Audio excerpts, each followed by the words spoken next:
Chapter 1267. Let's go. It's getting late, let's go back for dinner. Yu could not help sighing inwardly. Time was passing so slowly. He wished that tomorrow would arrive sooner so that he could contact his family and return home as soon as possible. It would be great if he could grow a pair of wings. He could then fly back to his mommy's side. As he lamented, Yu and Lingling returned to the Zhao family's house. Dinner was ready. Yu glanced at the table.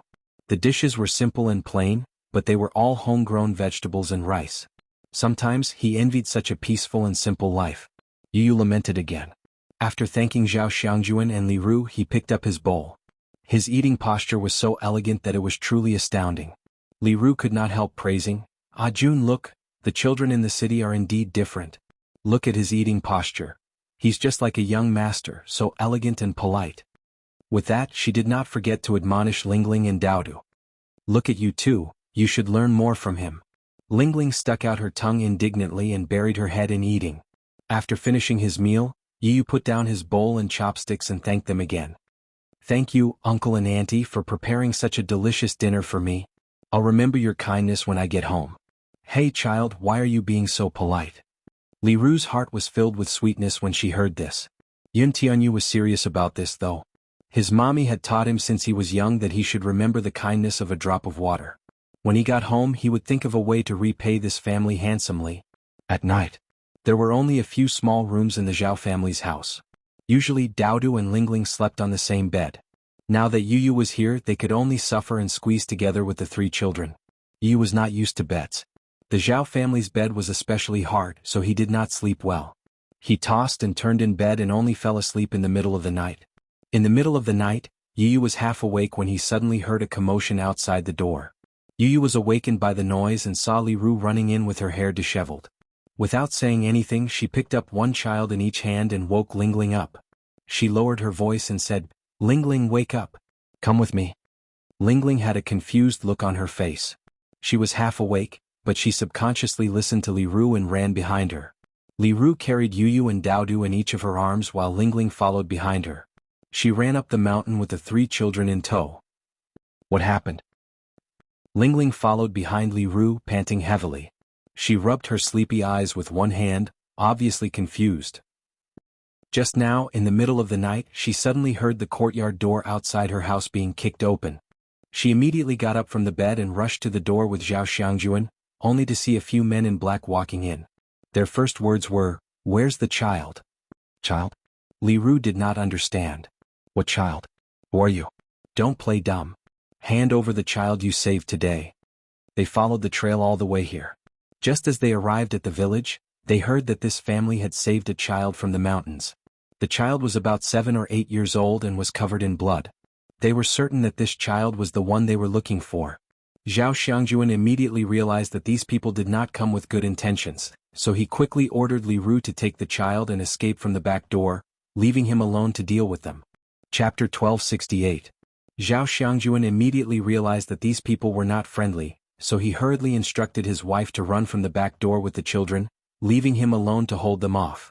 The woman, who was flustered, did as she was told. She ran to the room with her hair disheveled. Carrying Yu in one hand and Daodu in the other, she woke Lingling up and ran out from the back door with the three children. There was a very secluded mountain path at the back door of the Zhao residence, which led up the stairs. At this time it was dark and windy. The night wind in the mountain forest was especially strong. It whistled like a knife, stinging one's cheeks. Li Ru ran in a panic, not knowing how far she had run with the children in her arms. As a farmer's woman, she had amazing physical strength because she had been doing farm work since young. Yu and Daodu were very thin, so they did not weigh much in her arms. Lingling, on the other hand, was still young. After running a few miles on the mountain path behind her, she staggered and became a little unsteady. "Mama! Mama, what's wrong? What happened?" Lingling shouted in panic as she ran behind her. Even if her heels were sore, she did not stop running. Yu remained silent throughout the journey.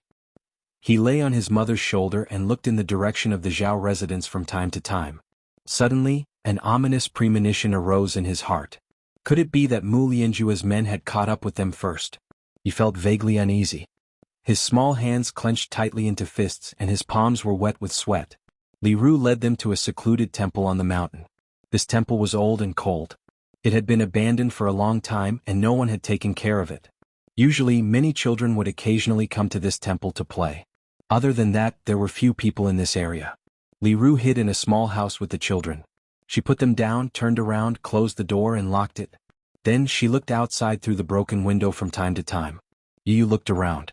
Under the white moonlight outside the window he could see the dust flying in the air. Perhaps it had been abandoned for too long, for the corners of the room were full of cobwebs.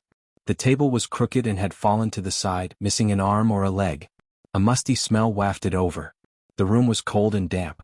Ling Ling, who was barefooted, was shivering from the cold. She walked behind Li Ru and gently tugged at her clothes. "Mama, it's so dark here, I'm scared."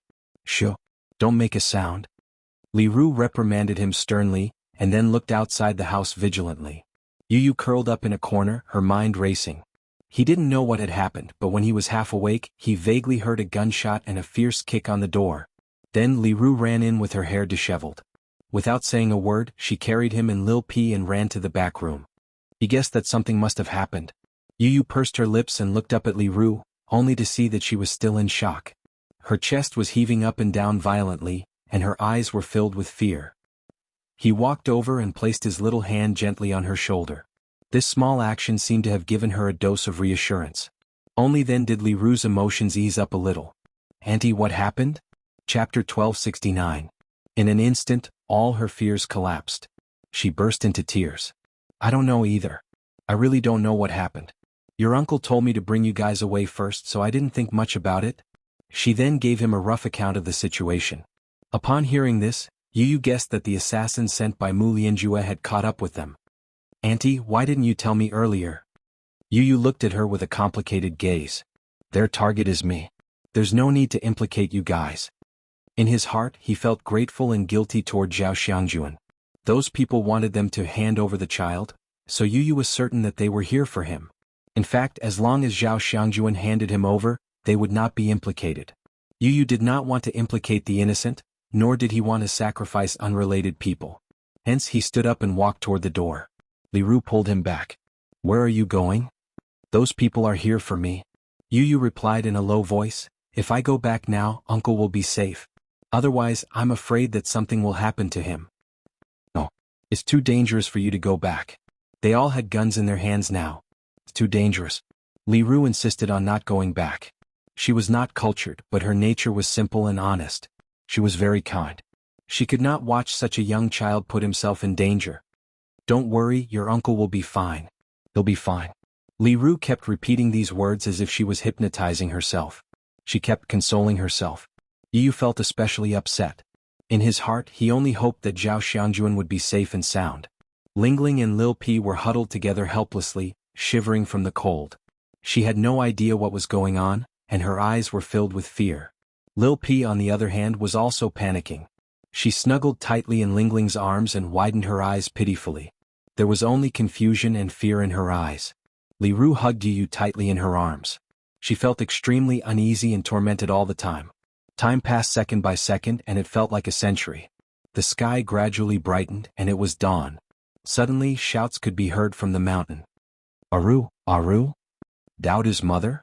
Hearing this, Li Ru was startled. However, she could vaguely tell that one of the voices belonged to her sister-in-law. She immediately opened the door.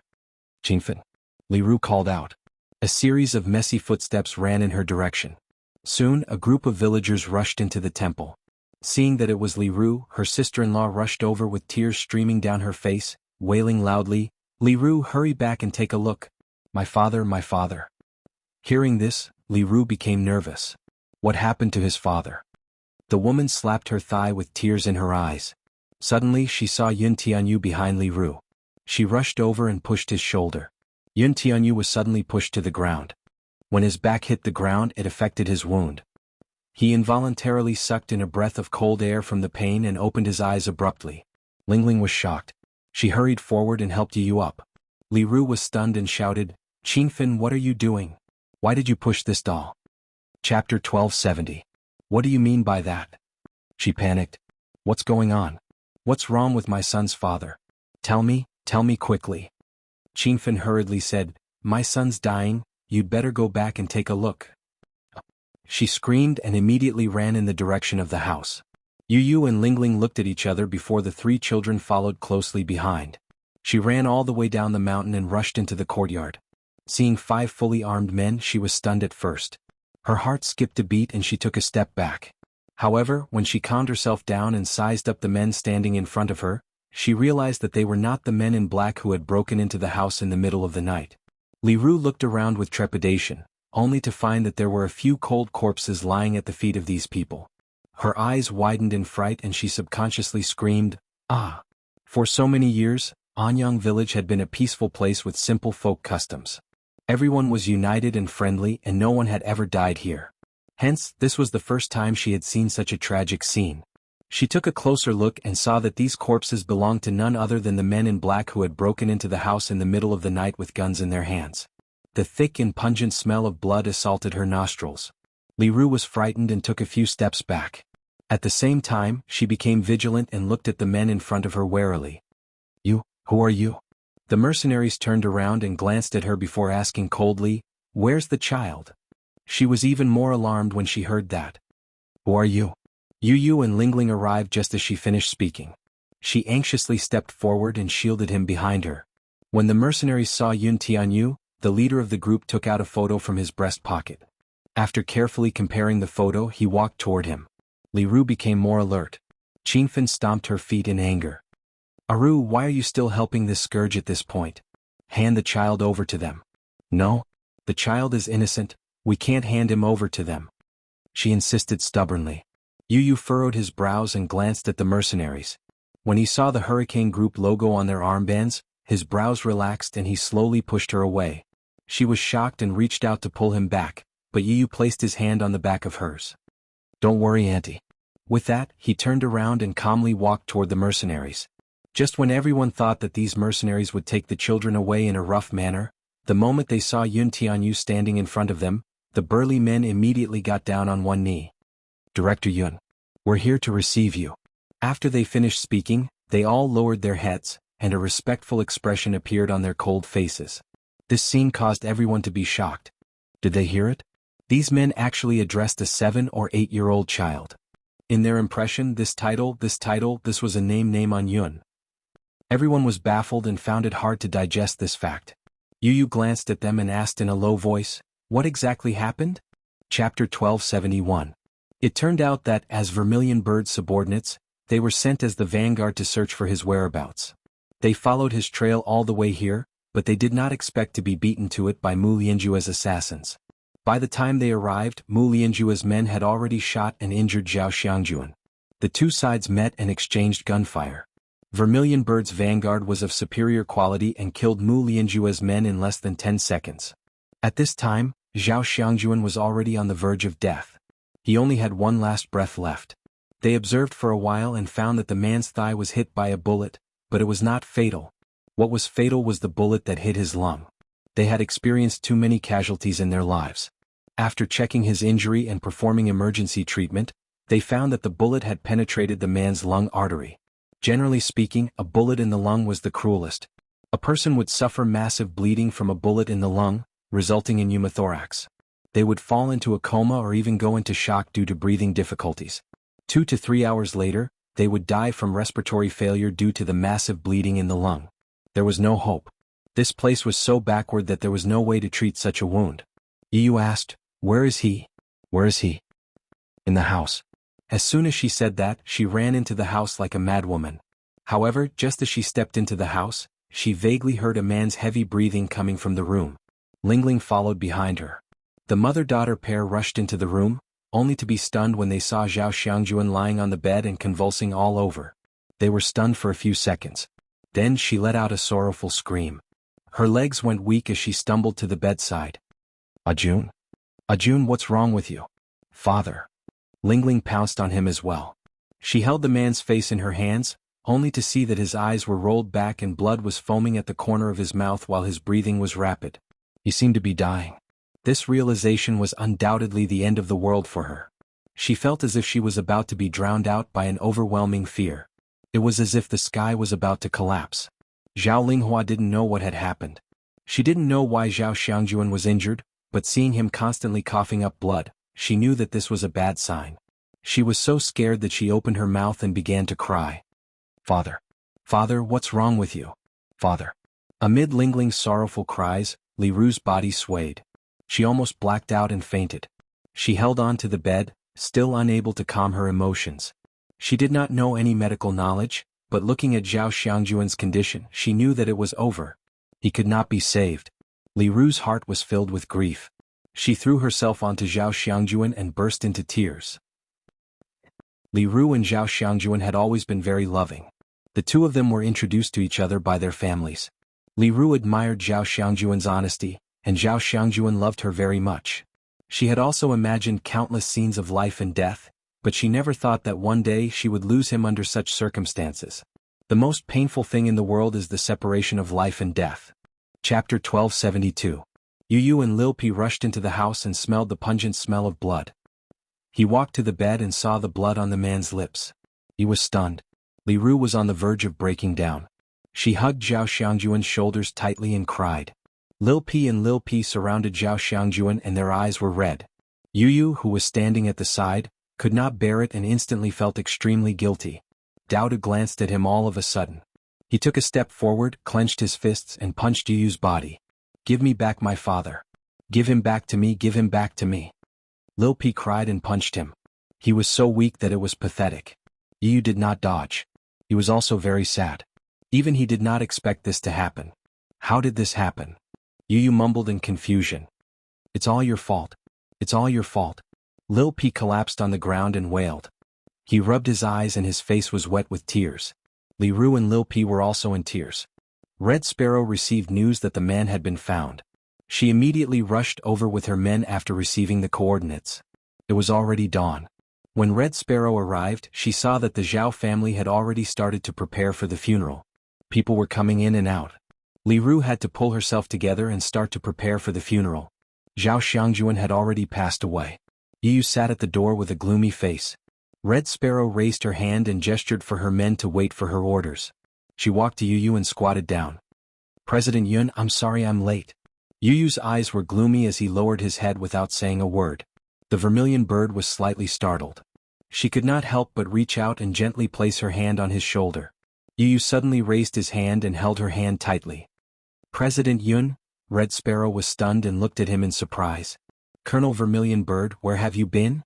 Yu Yu gripped her fingers tightly and looked up with a cold expression. Her clear eyes showed no emotion. There was only coldness.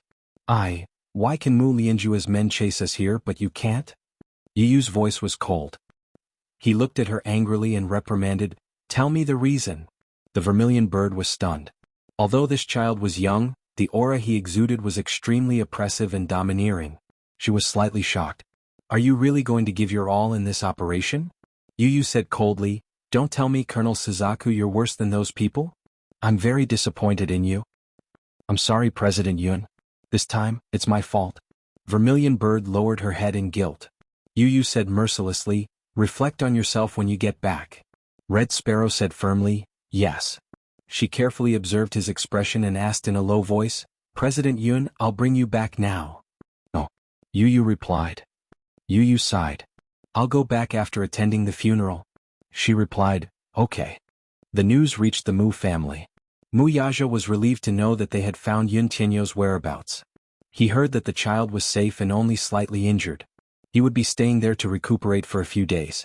Once he recovered, Vermilion Bird and the rest would escort him back. Gong Jie had sent more men and Luca and Njia were on their way. Chapter 1273. When Mu Yaja arrived with Yun Shishir, Xiao Yichen was lying on the bed. His face was pale and lifeless. The moment he woke up, he made a fuss about getting out of bed. It was only when he received news that Yu Yu's whereabouts had been found that he felt at ease. He obediently lay back on the bed and drank some porridge. The doctor said that the wounds on his body were only superficial and did not affect his muscles or bones. It was just that the wounds were infected and were not treated in time. As a result, they became inflamed and caused a high fever. Fortunately, Xiao Yichen's physical fitness was strong. After a night of rest, his fever quickly subsided. As for the reason why he fainted, it was because he had exhausted too much of his energy. He only recovered some of his vitality after taking a few bottles of nutrient fluids. The doctor could not help but marvel at this child's good physique. Yun Shishir walked into the ward and slowly walked to his bedside. She lowered her head and carefully sized up Muichen's pale face. Muichin heard movement and slowly opened his eyes. When he saw Yun Shirshir, his cracked lips moved and two words escaped from his mouth. "Mommy?" His eyes instantly reddened. When the mother and son met again, it felt like a lifetime had passed. They had been apart for a few days, but it felt like a century had passed. "Ichen." Yun Shirshir gently hugged his shoulders with reddened eyes. She did not dare to use too much strength for fear of hurting his wounds. When she thought of how he had suffered so much because of her, her heart ached even more. She was so sad that tears fell from her eyes. "I'm sorry." "Ichen, I'm sorry." Xiao Ichen tried his best to open his eyes wider. He lifted his heavy hands and hugged her shoulders. "Mommy, I'm back." Yun Shirshir hugged him a little tighter and choked out, "Xiao Ichen, Mommy missed you so much." Little Ichen's expression changed a little as his eyes reddened all of a sudden. He could not hold back the tears that he had been desperately trying to hold back, and they gushed out of his eyes. He hugged her even tighter and rested his head on her neck. He said sadly, "Mommy, Xiao Ichen missed you too." Muyaja slowly walked to the bedside and sat on his side. He wrapped his long arms around the mother and son and pulled them into his embrace. The three of them hugged each other tightly. For the first time in his life, Muichin had the urge to cry. He had never felt this way before. The warmth that was injected into his heart flowed along with his blood, causing his originally cold limbs to gradually warm up. Xiao Ichen suddenly raised his head and smiled at Muyaja. "Daddy," Xiao Ichen listened to me and protected mommy and little brother well. Muyaja looked at the little fellow with a complicated expression. He looked at his pale face. He did not know what the two children had gone through along the way. Even Xiao Ichen, who had always been strong, was exhausted. For a moment he had mixed feelings. Relief, pity, guilt, and self-blame, all of them welled up. Looking at Xiao Ichen's proud little face, Muyaja could not help but laugh. This little fellow. He did not disappoint him. At such a young age he already had such great responsibilities. Therefore he was not stingy with his praise. "Xiao Ichen, you did well." When Xiao Ichen heard this he could not help but smile in surprise, revealing his neat, snow-white teeth. Chapter 1274. Daddy rarely praised him. No matter what he did, he rarely received Daddy's approval and praise. This was just a few pieces, but it was undoubtedly the highest praise for him. Xiao Ichen was greatly encouraged. "What do you think?" Muyaja's eyes flashed with a smile, but his gaze was full of admiration and approval. Muichen's face couldn't help but turn slightly red. To him, Muyaja's praise was the highest praise for him. In his heart, he felt a little bit of a sense of accomplishment because he received Muyaja's approval. "Daddy, this is what I should be doing. Protecting mommy is also my responsibility, isn't it?" He licked his dry lips and suddenly smiled as he said that. Muyaja couldn't help but reach out and ruffle his hair lovingly. The warmth from his palm was so real. Muichen was extremely greedy for this warmth and closed his eyes contentedly. "Daddy, Mommy, when are we going to bring little brother home?" Yun Shirshir gently rubbed his little hand and gently coaxed. "When you're better, we'll bring you home together, okay?" Muichin immediately said, "I'm already better, there's no problem. I can get out of bed and walk around." Yun Shirshir didn't know whether to laugh or cry. She reached out and scratched his upturned nose bridge with her finger. She rebuked, "Little idiot, you're so badly injured. You should rest in bed for a few more days, okay? Mommy will accompany you." Muichin was a little happy. When he heard that Yun Shirshir wanted to accompany him, his face couldn't help but turn red. He was a little shy. At the same time it was a dreamlike surprise. Growing up, he didn't lack for anything. Basically, no matter what he wanted, he could have it all with just a word. As the future successor of the Mu family, he was born with a golden spoon in his mouth. Since then he had been doted on by everyone. Everyone in the Mu family revolved around him. Naturally, he didn't lack anything. If he had to say what he lacked, the only thing he lacked was companionship. Sometimes, he really envied children of the same age who could have so much companionship. When he first entered kindergarten, Muichin had to admit how jealous he was when he saw the children running towards their parents who had been waiting outside the school for a long time and throwing themselves into their arms. Every time this happened, he would imagine when he would be able to see his daddy and mommy standing together at the school gate, patiently waiting for him. But every time he was greeted by a cold car. What he wanted was the company of his parents. For ordinary children, the company of their parents was often very simple and easy to obtain. However, for someone of his status, this request seemed so extravagant that he could only look forward to it. In fact, every time he received those expensive gifts, he wanted to throw them on the ground and tell his daddy, This is not what I want. What I want is for you to accompany me. Even if it's just a little bit of time every day. His biggest wish was that his daddy could spend more time with him every day, just a little bit more.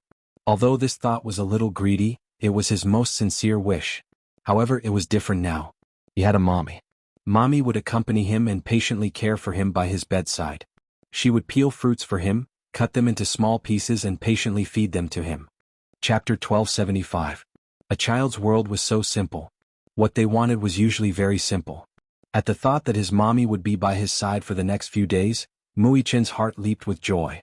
He even felt that it was quite worth it to get such treatment in exchange for all his injuries.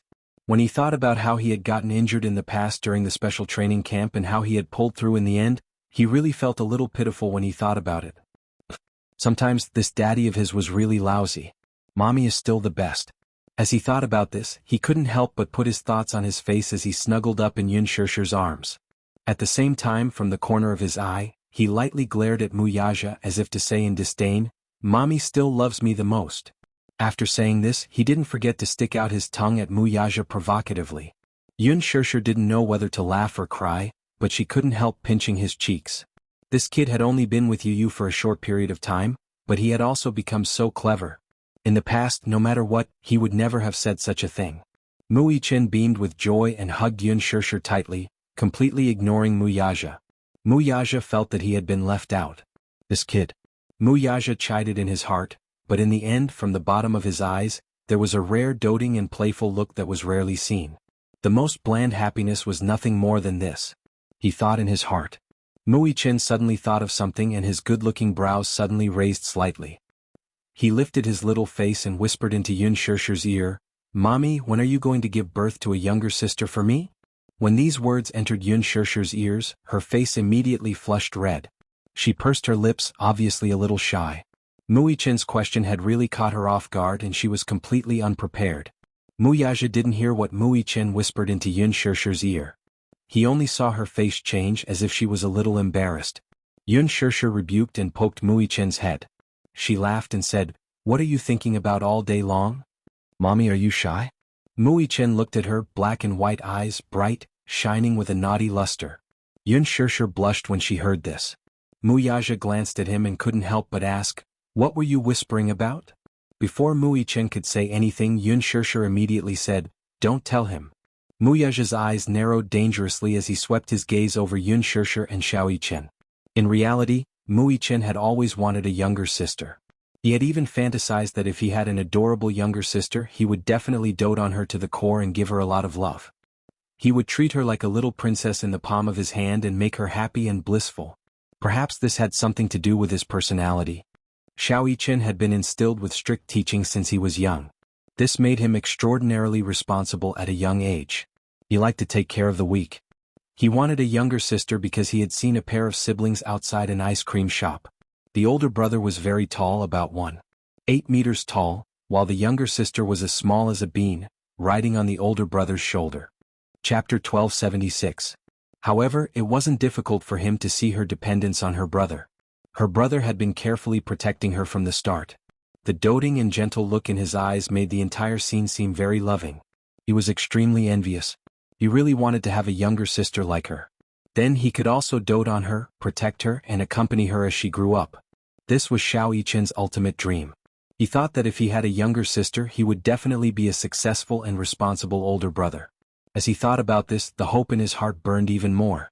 He looked at Yun Shirshir with great expectations. It was as if he was saying, "Mommy, give birth to a younger sister. I want a younger sister." For a moment, Yun Shirshir felt embarrassed and helpless. She didn't know how to answer the child's question. Muyaja looked at her face and couldn't help but lean closer to her. He whispered into her ear with a devilish expression, "What did he just say?" "I didn't hear him," she mumbled softly. However, she was going to play dumb until the end. Muyaja narrowed his eyes. This woman was obviously brushing him off. He couldn't help but feel displeased. When Xiaoyichen couldn't see him, his large palm gently patted her buttocks. There was a hint of danger in his voice as he said, "Speak." Yun Shirshir was so angry that she was at a loss for words. How could this man be so vile? Was he trying to take liberties with her in front of the child? Xiaoyichen didn't see Muyaja's little movements. However, he caught the hint of anger in Yun Shirshi's eyes when she looked at Mu Yaja. He said angrily, "Daddy, you're bullying mommy again." Mu Yaja was speechless. This brat is so biased? His little love rival. Mu Yaja scolded him in his heart. It seemed that in the future not only would he have to compete with Yu for Yun Shirshi's affections, but even this kid would have to join the battle. As sons, they all sided with their mother. Right now, both sons were protecting their mother without exception. Mu Yaja could not help but feel sour in his heart. He narrowed his eyes and couldn't help but think that it would be great if he had a daughter. It was said that daughters were their father's little lovers in their previous lives. Daughters always loved to stick to their fathers. Mu Yaja was also looking forward to having a little princess. Speaking of which, the Mu family had always been patriarchal. In the Mu family, a mother's status depended on her son. Although some words were unpleasant to hear, the idea of valuing sons over daughters had never changed in the Mu family. A son was more precious than a daughter. Especially in a prestigious family like the Mu family, the status of having a son is different from those who have daughters. Putting everything else aside, Mu Sheng's third concubine had given birth to a daughter for her first 2 pregnancies.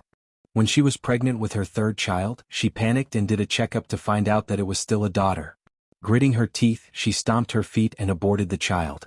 For the 4th time, a son finally came. Only then did he heave a sigh of relief. Although it was ironic, this was a common phenomenon among the noble families. Take the Song family for example. Back then, Jiang Qiming was able to join the Song family not only because of her maternal family's influence, but also because of Jiang Yishan. After Jiang Yishan married into the Mu family, the Jiang family received a lot of favors from the Mu family, and their status in the capital rose accordingly. After Jiang Qiming joined the Song family was dissatisfied with this daughter-in-law.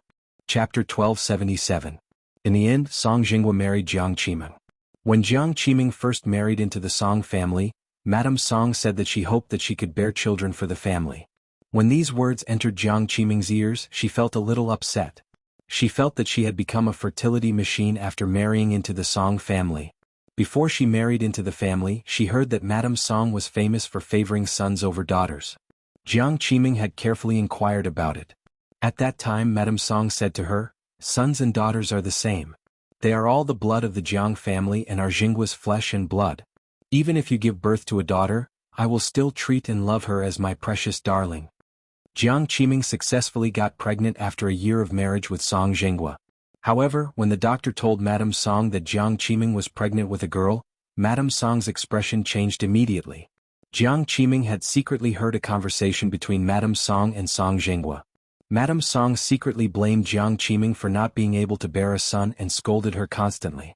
What was even more ridiculous was that Madame Song actually said at the end of this conversation, "Jinghua, Qiming's stomach is disappointing. If she can't bear a son for the 2nd time, you should take in another concubine.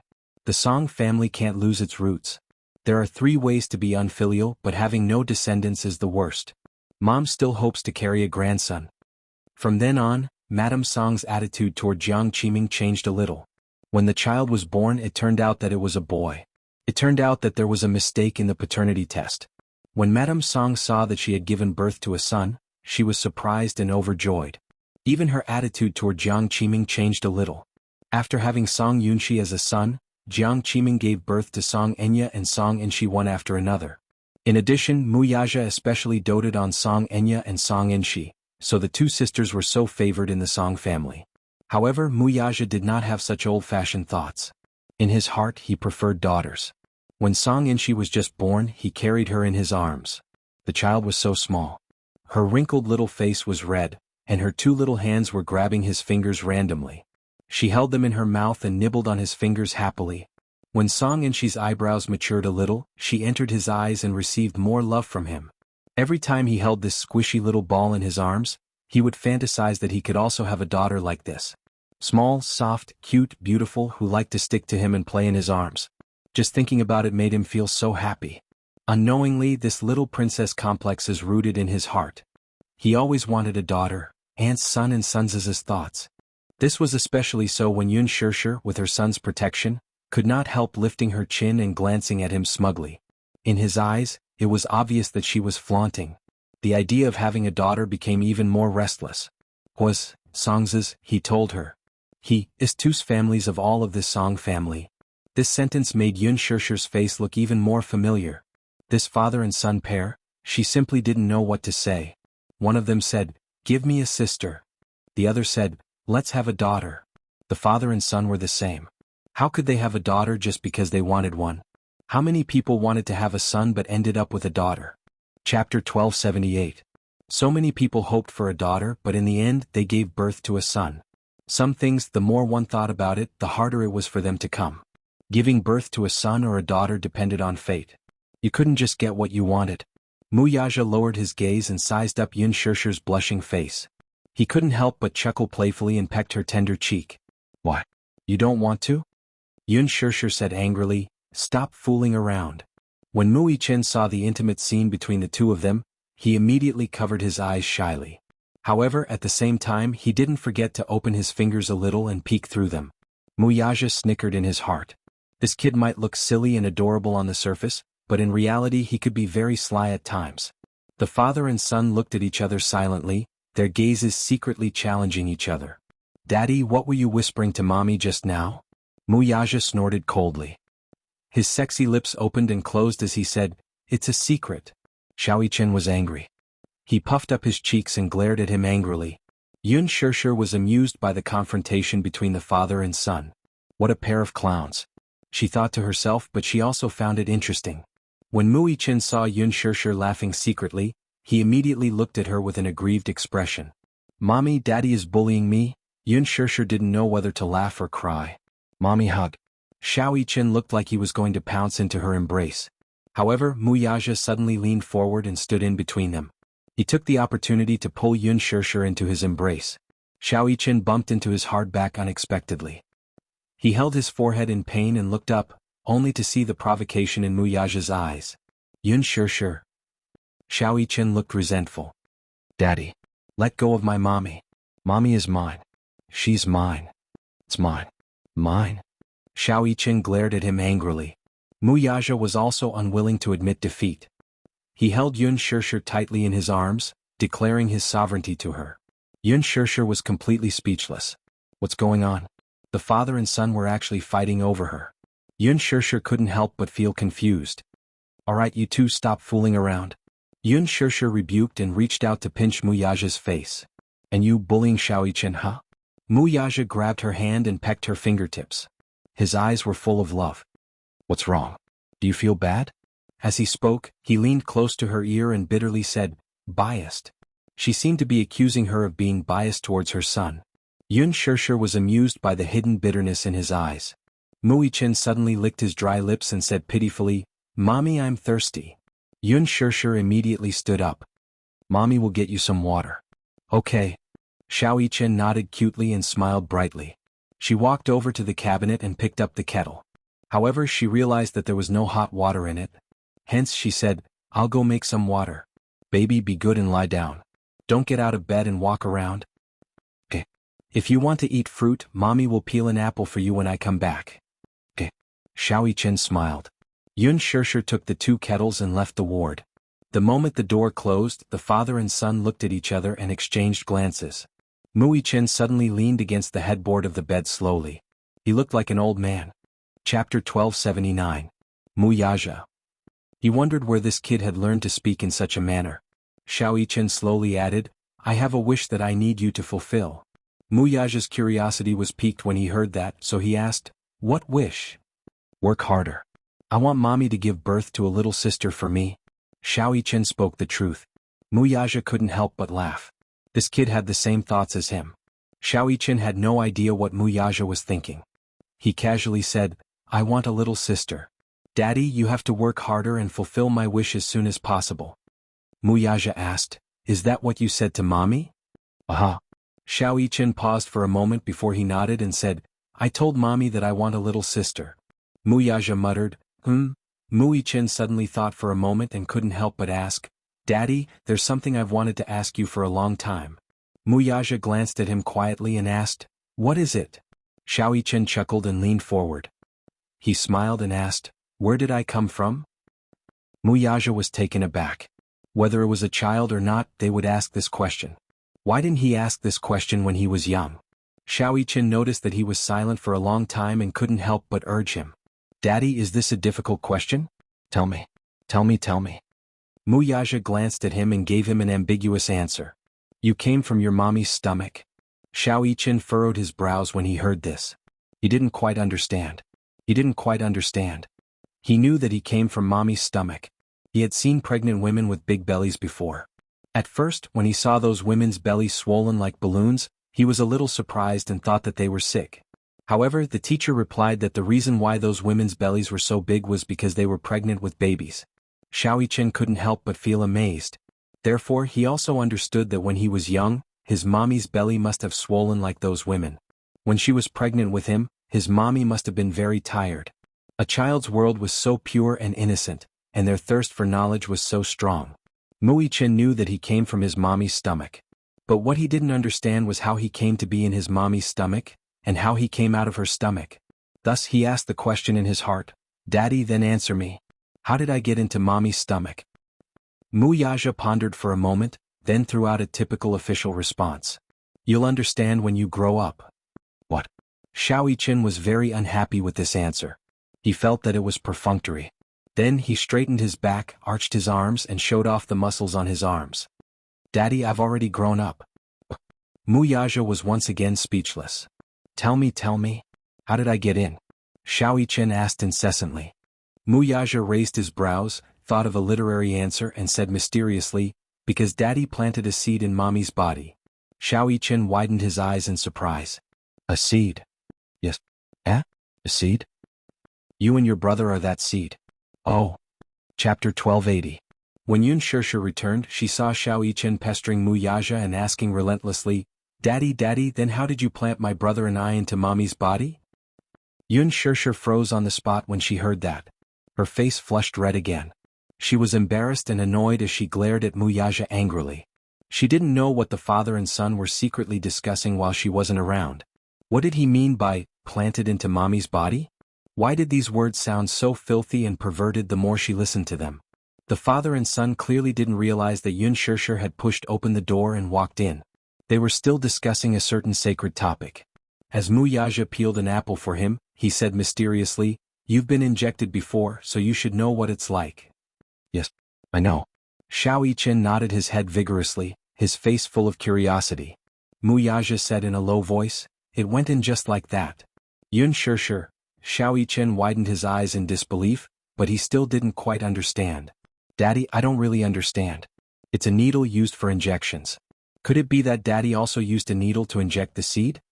Muyaja said impatiently, Figure it out yourself. I understand now. Daddy, is it that syringe? Muyaja, Yun Shushu. She was really a little flustered. Then, how did my brother and I come out of Mommy's body? Xiao Yichen pestered him again, once again displaying his strong curiosity. The little guy was determined to get to the bottom of this. Muyaja glanced at him. Son, can you ask some questions that are beneficial to your body and mind? Isn't this a question that's beneficial to your body and mind? Xiao Yichen retorted with a strange expression, leaving Muyaja speechless. Ahem, Yun Shushu blushed. She clenched her fists and pretended to cough, instantly attracting the father and son's attention. She felt that if she didn't interrupt at the right time, who knew what this man was going to instill in his son? Oh my God. So embarrassing, what syringe injection, how could he answer like that? Xiao Yichen turned his head and saw Yun Shushu return to the ward with 2 bottles of hot water. He immediately said enthusiastically, Mommy, you're back. She gave him a gentle smile. Yes, Mommy, come back. Then, from the corner of her eye, she glared at Muyichen. The latter sat calmly at the side, showing no signs of repentance. Yun Shushu was even angrier when she saw this. Just as she sat down, Xiao Yichen stuck to her and asked the question that was interrupted just now. Mommy, tell me, how did you and I come about? Yun Shushu turned her head with a smile and pinched his tender little face. Why are you suddenly asking this question? I've been thinking about this question for a long time, but I still can't figure it out. How did I come about when Daddy and Mommy got together? Xiao Yichen looked conflicted as he furrowed his brows. It looked like he had been troubled by this question for a long time. Muyaja looked at Yun Shushu with a teasing and mischievous gaze. His thin lips curled up slightly with a hint of playfulness. He also wanted to see how she would answer this question. Yun Shushu couldn't help but feel a little dazed. When she was young, she had asked her mother the same question. Chapter 1281. Her mother replied, "You are the product of mommy and daddy's love. Mommy and daddy loved each other and then they had you." When she reached puberty at the age of 12 or 13, she was still clueless about the relationship between men and women. Later on, she had biology classes in school. During class, she could still remember the shyness of the students when the teacher showed them the different biological structures of men and women. It was only during biology class that he realized that her arrival wasn't as simple as the crystallization of love. Hence, Yun Shishir explained to Xiao Yichen, "Baby, have you seen a tadpole before?" Xiao Yichen nodded and said, "Yes, I have. A tadpole is small, black, and has a long tail. It's very cute. In the beginning, you were just tadpoles in daddy's body." Xiao Yichen widened his eyes in surprise. "I'm a tadpole in daddy's body?" As he spoke, his curious gaze landed on Mu Yaja, sizing him up from head to toe. He wished his eyes could see through the man's body as he widened them so much that they could penetrate his body. Mu Yaja was silent. This explanation was very good. Was very vivid. Yun Shishir continued to explain, "After mommy and daddy got together, the tadpole in daddy's body swam and swam and swam into mommy's body." As soon as she finished speaking, Mu Yaja couldn't help but chuckle. Yun Shishir blushed and flew into a rage out of humiliation. She looked up and glared at him angrily. "May I ask if you have any objections to my explanation?" Mu Yaja regained his serious expression and said, "No." Yun Shishir covered her face in vexation. Belatedly, she also realized that her explanation was very dirty. However, in Xiao Yichen's eyes, this process was extremely profound. Although he did not fully understand what she was saying, his impression of her became more vivid and intuitive after listening to her words. Yun Shishir used a metaphor to explain to him how the tadpole swam into her body, grew into a baby and was finally born. At the end of the question, Xiao Yichen was still very confused. "I more or less understand everything mommy said." And then, "Xiao Yichen is the best." Xiao Yichen suddenly threw out a very thorny question. "The point is, am I not a little tadpole? What I don't understand is how I swam from daddy's body to mommy's body." Yun Shishir and Mu Yaja were stunned. It seemed that a child's thirst for knowledge could not be underestimated. From a certain point of view, it was extremely troublesome to answer a child's various questions perfectly. Even mommy can't answer it? Xiao Yichen pursed his lips and looked a little disappointed. Yun Shishir blushed with shame and said, "This?" Mu Yaja flicked his finger at his forehead and said, "You won't understand even if I explain it to you, little idiot." Xiao Yichen held his forehead in pain and looked aggrieved. He stared at Mu Yaja anxiously and looked very hurt. "Daddy, are you bullying me? Are you bullying me because I'm stupid?" Yun Shishir almost burst out laughing. Did this child have to be so honest? He was so adorable. "Mommy, you're laughing at me too," Xiao Yichen complained, feeling wronged. Chapter 1282. Yun Shishir smiled and poured Xiao Yichen a glass of water before placing it on the cupboard next to his hand. Xiao Yichen took a sip the moment he received it. The moment his lips came into contact with the boiling water, he exclaimed in surprise, "It's so hot." Yun Shishir was shocked and quickly asked, "Are you scalded? Little idiot, can't you wait for the water to turn cold before drinking it?" Xiao Yichen realized that his mommy seemed to be able to call him little idiot so smoothly. Was he really that stupid? Mu Yichen looked into the distance with tears in his eyes. Lasagna tears. Xiao Yichen was like a delicate flower. He blinked innocently and acted coquettishly at Yun Shishir. "It's scalded in my mouth. Mommy will blow on it." He seemed to have forgotten that during his survival training in the wild, when he was trapped in the snow with no food or water, he would directly grab the snow on the ground and stuff it into his mouth, let alone boiling water. However, when it came to Yun Shishir, he was no longer as imposing as before. Instead, he was as soft as a delicate flower bud, making people want to love him tenderly. Yun Shishir immediately cupped his face in her hands and gently blew on the corner of his scalded lips. "You're really scalded. Baby, does it hurt?" Yun Shishir's heart ached. Mu Yaja chillingly said, "He's not that delicate." When Xiao Yichen heard this, he felt even more wronged as he snuggled into Yun Shishir's arms. At the same time, he shot a provocative look at Mu Yaja. Mu Yaja was furious. This brat was clearly provoking him. Yun Shishir glared at him. "Why don't you try getting scalded? You only know how to make sarcastic remarks." Mu Yaja was speechless. That's right. Daddy only knows how to make sarcastic remarks. He doesn't care about her at all. Xiao Yichen followed behind and fanned the flames. Mu Yaja's face turned completely cold. It was as if a layer of snow had covered his face in the middle of winter, chilling one to the bone. Suddenly, a series of slow footsteps came from outside the door. Then the door of the ward was slowly pushed open. Mu Xing in his hospital gown stood at the door. The moment the door was opened, the wind from the window blew into the huge ward and brushed against his clothes. With the wind blowing, his clothes fluttered, making him look even more frail and boneless. He narrowed his eyes slightly and looked in the direction of the hospital bed. The scene of the three people joyfully and harmoniously fell into his eyes. Mu Xing looked at Yun Shishir unblinkingly. He did not dare to make a sound to disturb them. He only stood in a remote corner and watched quietly. He was content. He felt extremely guilty towards Yun Shishir from the bottom of his heart. This child, because of him, must have suffered a lot of grievances and hardships.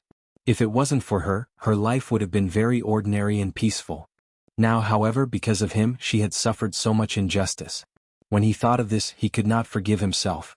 Don't even dream of getting her forgiveness. Xiao Yichen raised his head and suddenly noticed someone standing at the door of the ward. He widened his eyes and was stunned when he saw Mu Xing standing at the door. "Great Master," he called out subconsciously. Yun Shishir was stunned. She could not help but follow his line of sight and look behind her. When she saw that it was Mu Xing, her face turned cold in an instant. "Why are you here?" His voice was cold and distant. It was obvious that he was very resistant to his arrival. Chapter 1283. He rubbed his hands nervously and looked at her in shame. His old and haggard face could not hide the guilt he was feeling.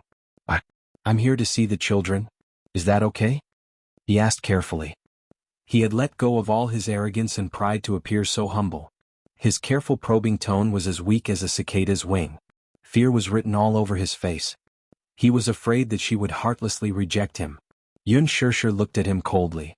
Her eyes flickered and she took a deep breath, but she still took a step back. Sure.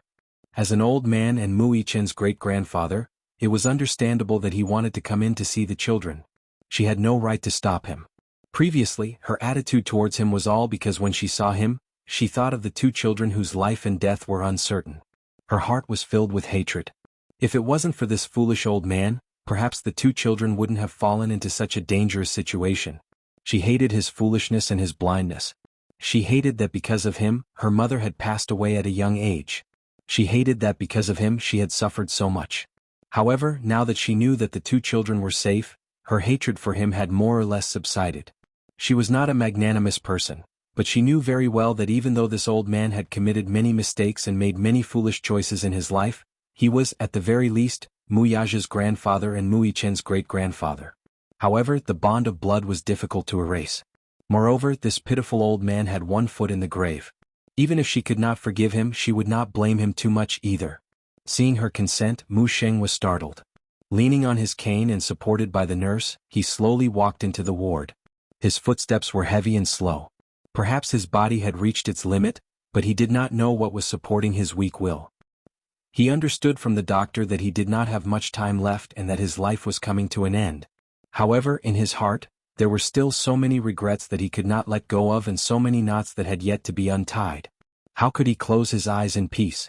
Therefore, when he knew that he didn't have much time left, he passed the position of the family head, which symbolized the highest authority, to Mu Yaja. He knew in his heart that he had done a lot of wrong to this grandson of his. With so much money, it would more or less make up for the mistakes he had made earlier. The nurse helped him sit down by the bed. Mu Xing raised his head and looked at Xiao Yichen with his cloudy eyes. He did not speak, but his eyes were filled with relief. Xiao Yichen, on the other hand, had complicated feelings for Mu Xing. His impression of the old man was that he was strict, stubborn, and even paranoid. Usually he was serious in speech and manner, and his tone was stiff. When he looked at people, his eyes were as sharp as an eagle's, extremely piercing. Somehow he felt that the old man was difficult to get close to. Hence, ever since they were young, he and Mu Xing were indeed a little distant. Even if Mu Xing wanted to get close to him, he would stay far away from him. Now, however, the little guy suddenly felt that this great-grandfather of his was quite pitiful. It was an indescribable feeling, especially when he saw the old man's eyes when he looked at Yun Shishir. There was hope, guilt, self-blame, regret, heartache, and annoyance. Chapter 1284. Mu Xing's arrival caused the warm atmosphere in the ward to turn cold all of a sudden. Muyaja looked at him and asked calmly, "Grandpa, you're not feeling well. Why did you get out of bed?" Mu Xing sighed. The high-spirited look on his face was gone. "I feel uncomfortable lying down all day, so I wanted to walk around. While I can still walk, I came to see the child." Yun Shishir was stunned, but her face remained cold and she did not say anything. These words sounded rather pitiful to the ears. Muichin did not feel good when he heard this. Children were easily soft-hearted. In their naive world, they all hoped for a peaceful family and prosperity. Although he did not like this old man's stubborn and stern look in the past, looking at him now, he found him to be rather pitiful. In fact, he did not know about the feud between Mu Xing and Yun Shishir, so he could not help but feel soft-hearted. He said softly, "Grandpa, you're not feeling well. Go back to the ward and rest." Hearing this, Mu Sheng's gloomy face was moved. His heart was filled with warmth as he said sentimentally, "Xiaoichin, I'm here to see you. You've suffered such a serious injury. My heart aches and I want to sit and accompany you." "Grandpa, my injuries don't hurt anymore." Xiaoichin did not seem to mind. In fact, he was very good at enduring pain. If other children had his injuries, they would have cried and wailed, but he acted as if nothing had happened to him. After all, he had trained since he was young, and his willpower was extraordinarily tenacious. This was also the reason why Muyaja insisted on throwing him into the military camp for training when he was young. Boys should know how to endure hardships from a young age and train their willpower. Children nowadays were all spoiled and spoiled. They were too delicate.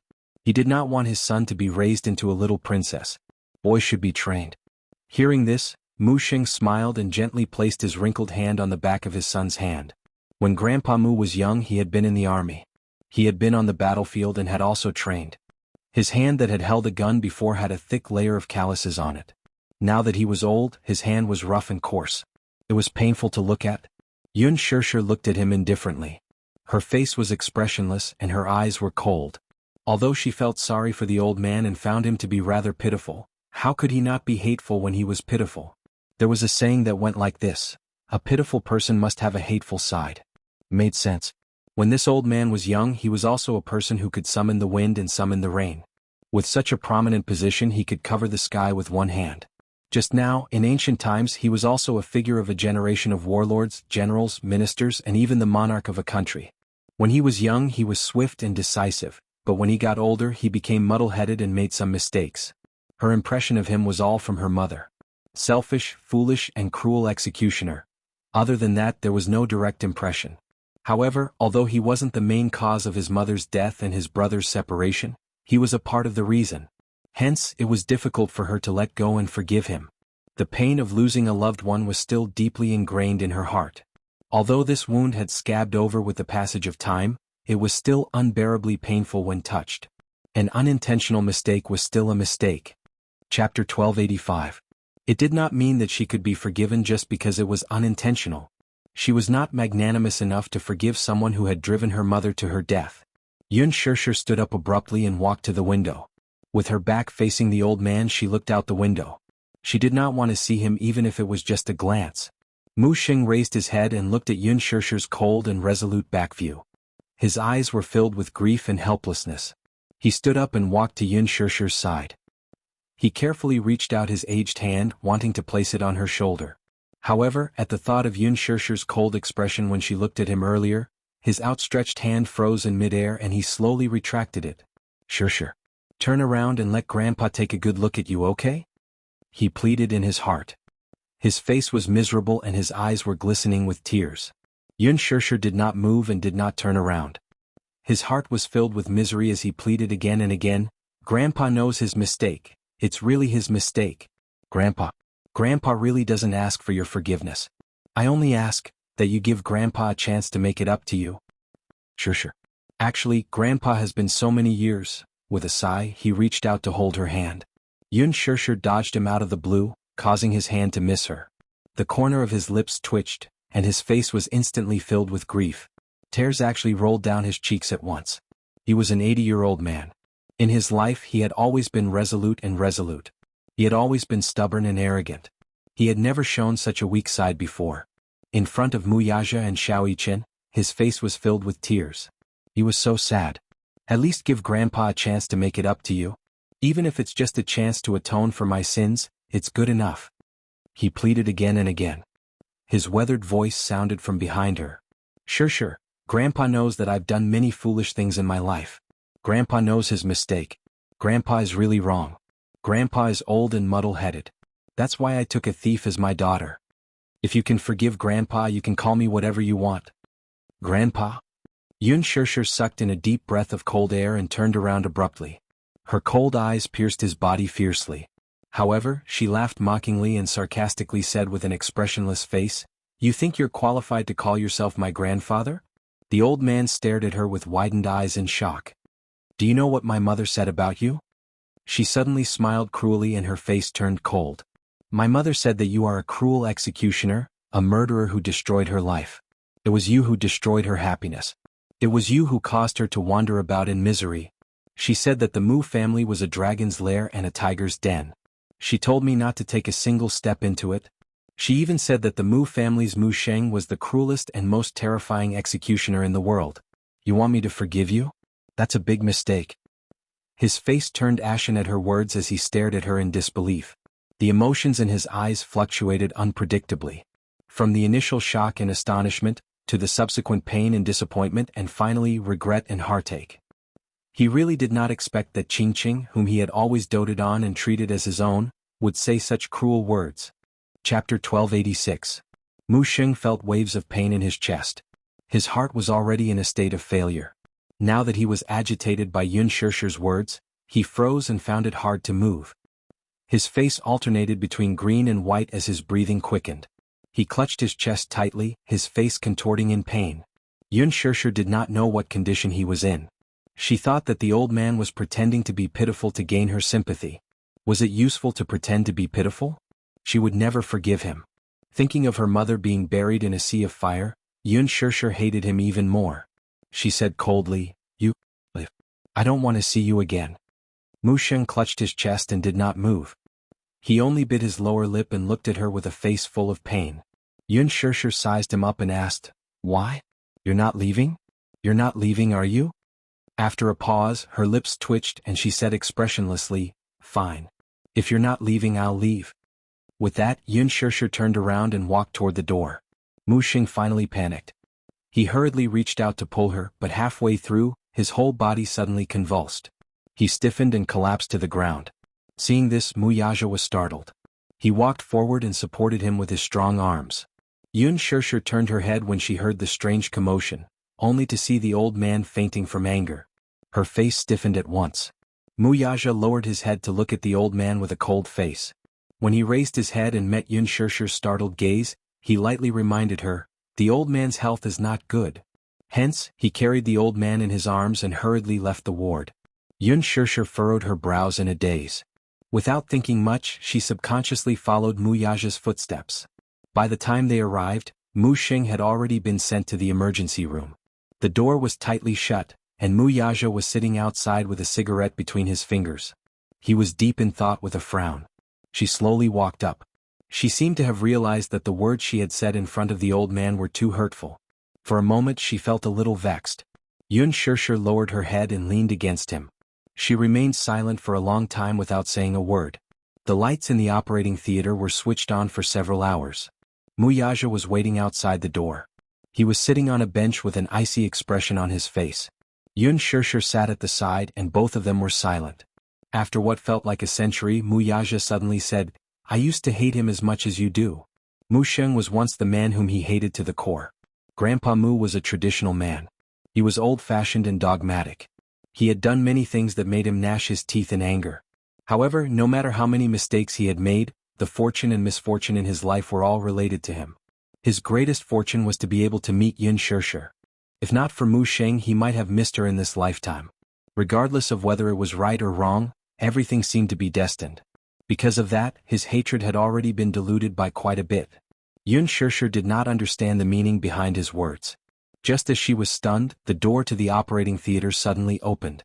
When the doctor saw Mu Yaja, he respectfully walked up to him. His tone was respectful, but his face was full of regret. Chapter 1287. Mu Yaja raised his eyebrows. The doctor continued, "Please prepare for his funeral. Anyway, he won't be out for more than a month. If you serve him well and take good care of him, he might be able to live a little longer." "Got it." He was not surprised by this outcome. He knew very well that Mu Sheng's condition was terrible. He was struggling at death's door. Every day he lived was a day less. Yun Shishir was secretly shocked when she heard this. She did not expect Mu Sheng's condition to be so bad that they had to prepare for his funeral. She walked into the ward in a daze and sat by the bed. Looking at the sickly Mu Sheng lying unconscious on the bed, her heart sank all of a sudden. A nurse suddenly rushed into the ward with something in her hand. She carefully walked up to Yun Shishir when she saw her sitting by the bed. "Hello, this is something the patient left behind in the operating room. Please keep it for him." "Okay." Yun Shishir reached out her hand in a daze. The nurse opened her palm and placed a jade pendant in her hand. Her eyes widened in shock when she saw it. This should be the patient's personal item. When he was sent to the operating room, he held it tightly in his hand. "I spent a lot of effort to pry his hand off, but I didn't expect it to be a jade pendant. This jade pendant should be very important to him." With that, the nurse smiled politely and left the ward. Yun Shishir held the jade pendant in her hand and carefully pinched it. The jade pendant fell into two halves. She carefully picked up one of the jade pendants and scrutinized it. Her heart skipped a beat. This was her mother's relic. It was her mother's personal jade pendant. She did not expect it to be one of a pair of jade pendants. The two jade pendants were a pair. They formed a small oval jade plate and were evenly separated in the middle. Each jade pendant was in the shape of a crescent moon. They were exquisitely carved with beautiful hollow patterns and gold inlaid in the middle. One look and one could tell that they had been baptized for a few years. On the surface they looked a little weathered, but the quality was excellent. When she was young she didn't know much about jade. She only knew that this jade pendant was always worn by her mother. But now this jade pendant had been separated from her for more than 10 years, and in the end, it had returned to its rightful owner and returned to her hands. Yun Shishir could not help but feel a little absent-minded. This jade pendant matched perfectly with the other jade pendant. Did he always carry the jade pendant with him? Even though he had fainted, he still held it tightly in his hand and refused to let go. What kind of obsession was this? Yun Shishir heard that Mu Xing doted on Mu Qingqing to the core. Now that she saw it, it was true. He had even put down his noble airs and humbled himself in front of her, begging for her forgiveness. She knew how important his mother was to him. Come to think of it, he also knew that he didn't have much time left. Perhaps he had some kind of obsession and didn't want to leave this world with regrets. Yun Shishir furrowed her brows. Her eyes were filled with emotions and her expression was complicated.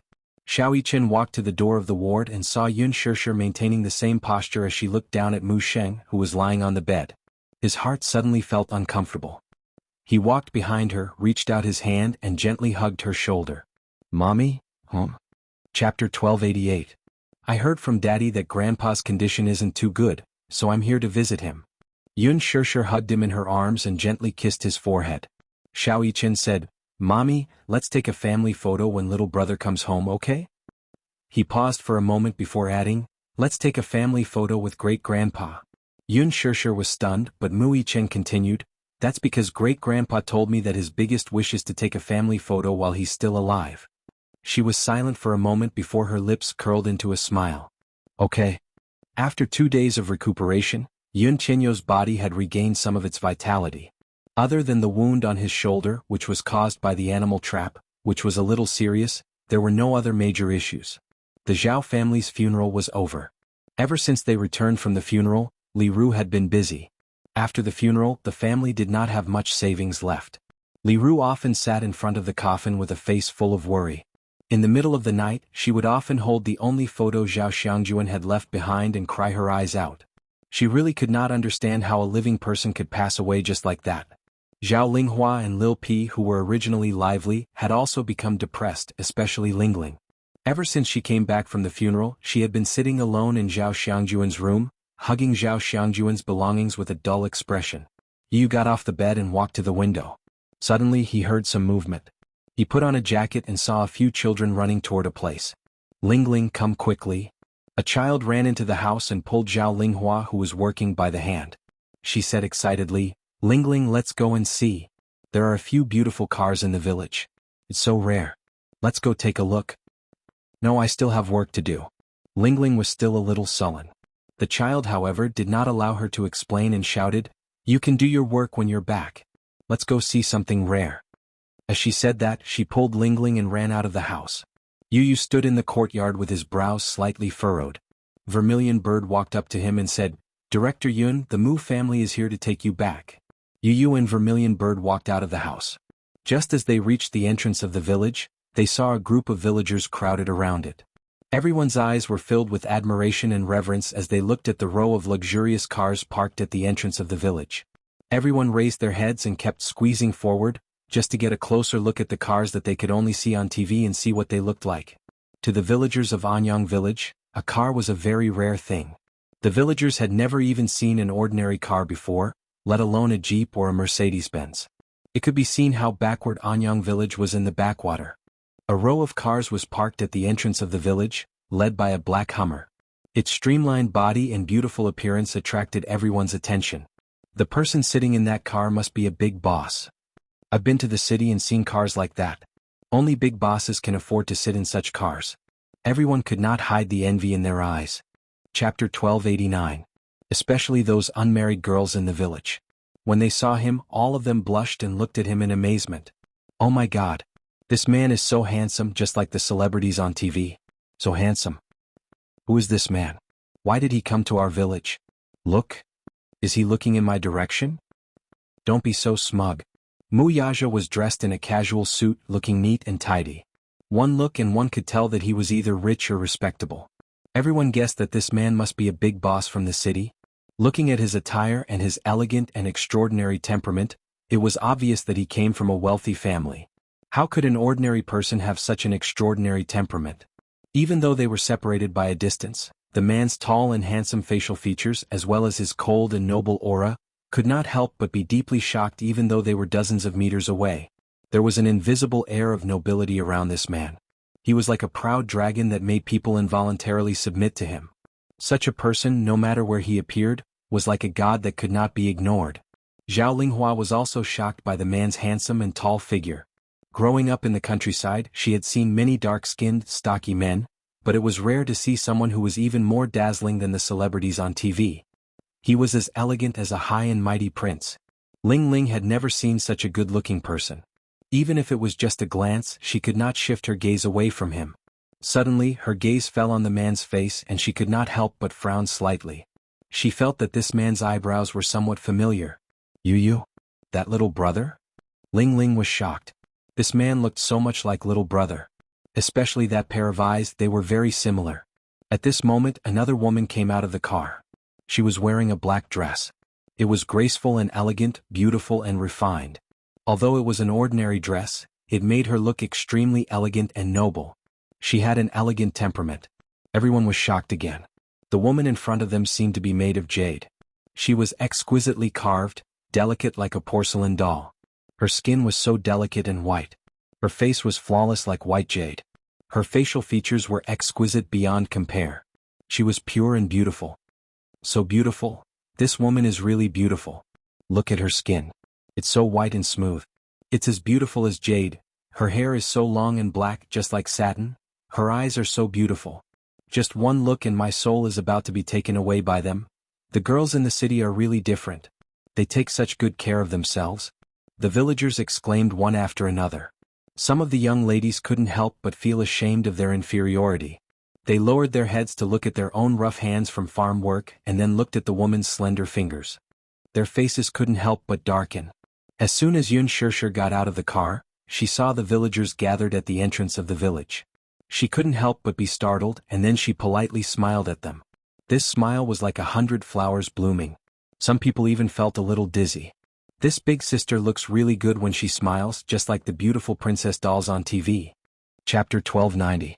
A few children surrounded Yun Shirshir and chattered, their faces full of yearning. Yu was blocked by the crowd and couldn't see what was going on at the entrance of the village. He could only hear the sounds of exclamations coming one after another. Red Sparrow followed beside him. She was afraid that the crowd would squeeze him, so she lowered her body and hugged him with one hand while using the other to push the crowd aside. Her strength was really amazing. With just a wave of her hand, a burly man was pushed aside by her as if she was a rich girl. The man almost fell over. He turned around and was about to curse when he saw Red Sparrow's cold eyes. He was so scared that he immediately shut up. Red Sparrow was very tall at 1.8 meters and had an extremely domineering aura. When Yu Yu saw this scene, he thought to himself, the women of mercenary paradise are really different. He thought that Lisa was already amazing enough. He didn't expect Red Sparrow to be one of the top female devils in mercenary paradise. His valiant martial strength, coupled with his pair of ice-cold eyes, was extremely frightening. Yu Yu? Lingling's voice suddenly came from the crowd. When she saw Yu Yu, her eyes widened and she hurriedly called out to him. The slightly urgent shout was so abrupt in the crowd that it startled Yun Shirshir. Yu Yu? She seemed to have heard a child call out Yu Yu's name. Where was Yu Yu? Yun Shirshir hurriedly walked toward the crowd. Muyaja grabbed her and pulled her back to his side. What's wrong? Don't walk around. Muyaja glanced at Minyu from the corner of his eyes. Why are there so many people around? Minyu broke out in a cold sweat. He turned around and looked at the crowd helplessly. As soon as his car stopped, he heard someone in the crowd shout, "The big boss of the village is here." Not long after, the entrance was surrounded by the villagers who had heard of it. Chairman Mu, please wait for a moment. I'll go and evacuate the crowd, Minyu said and walked forward with his men. Suddenly a commotion broke out in the crowd. As the crowd dispersed, Yu saw Muyaja and Yun Shirshir. She was surprised and shouted, "Daddy, Mommy?" When Yun Shirshir heard the voice, she looked in the direction of the voice. When she saw Yu Yu in Zhu Kei's arms, her expression changed and she walked towards him with a smile. Muyaja also saw Yu Yu. He gently pushed aside the people in front of him and walked towards Zhu Quebec. Everyone was dumbstruck. When they regained their senses, the picturesque beauty had already hugged the child tightly in her arms. The man who looked unapproachable also walked over.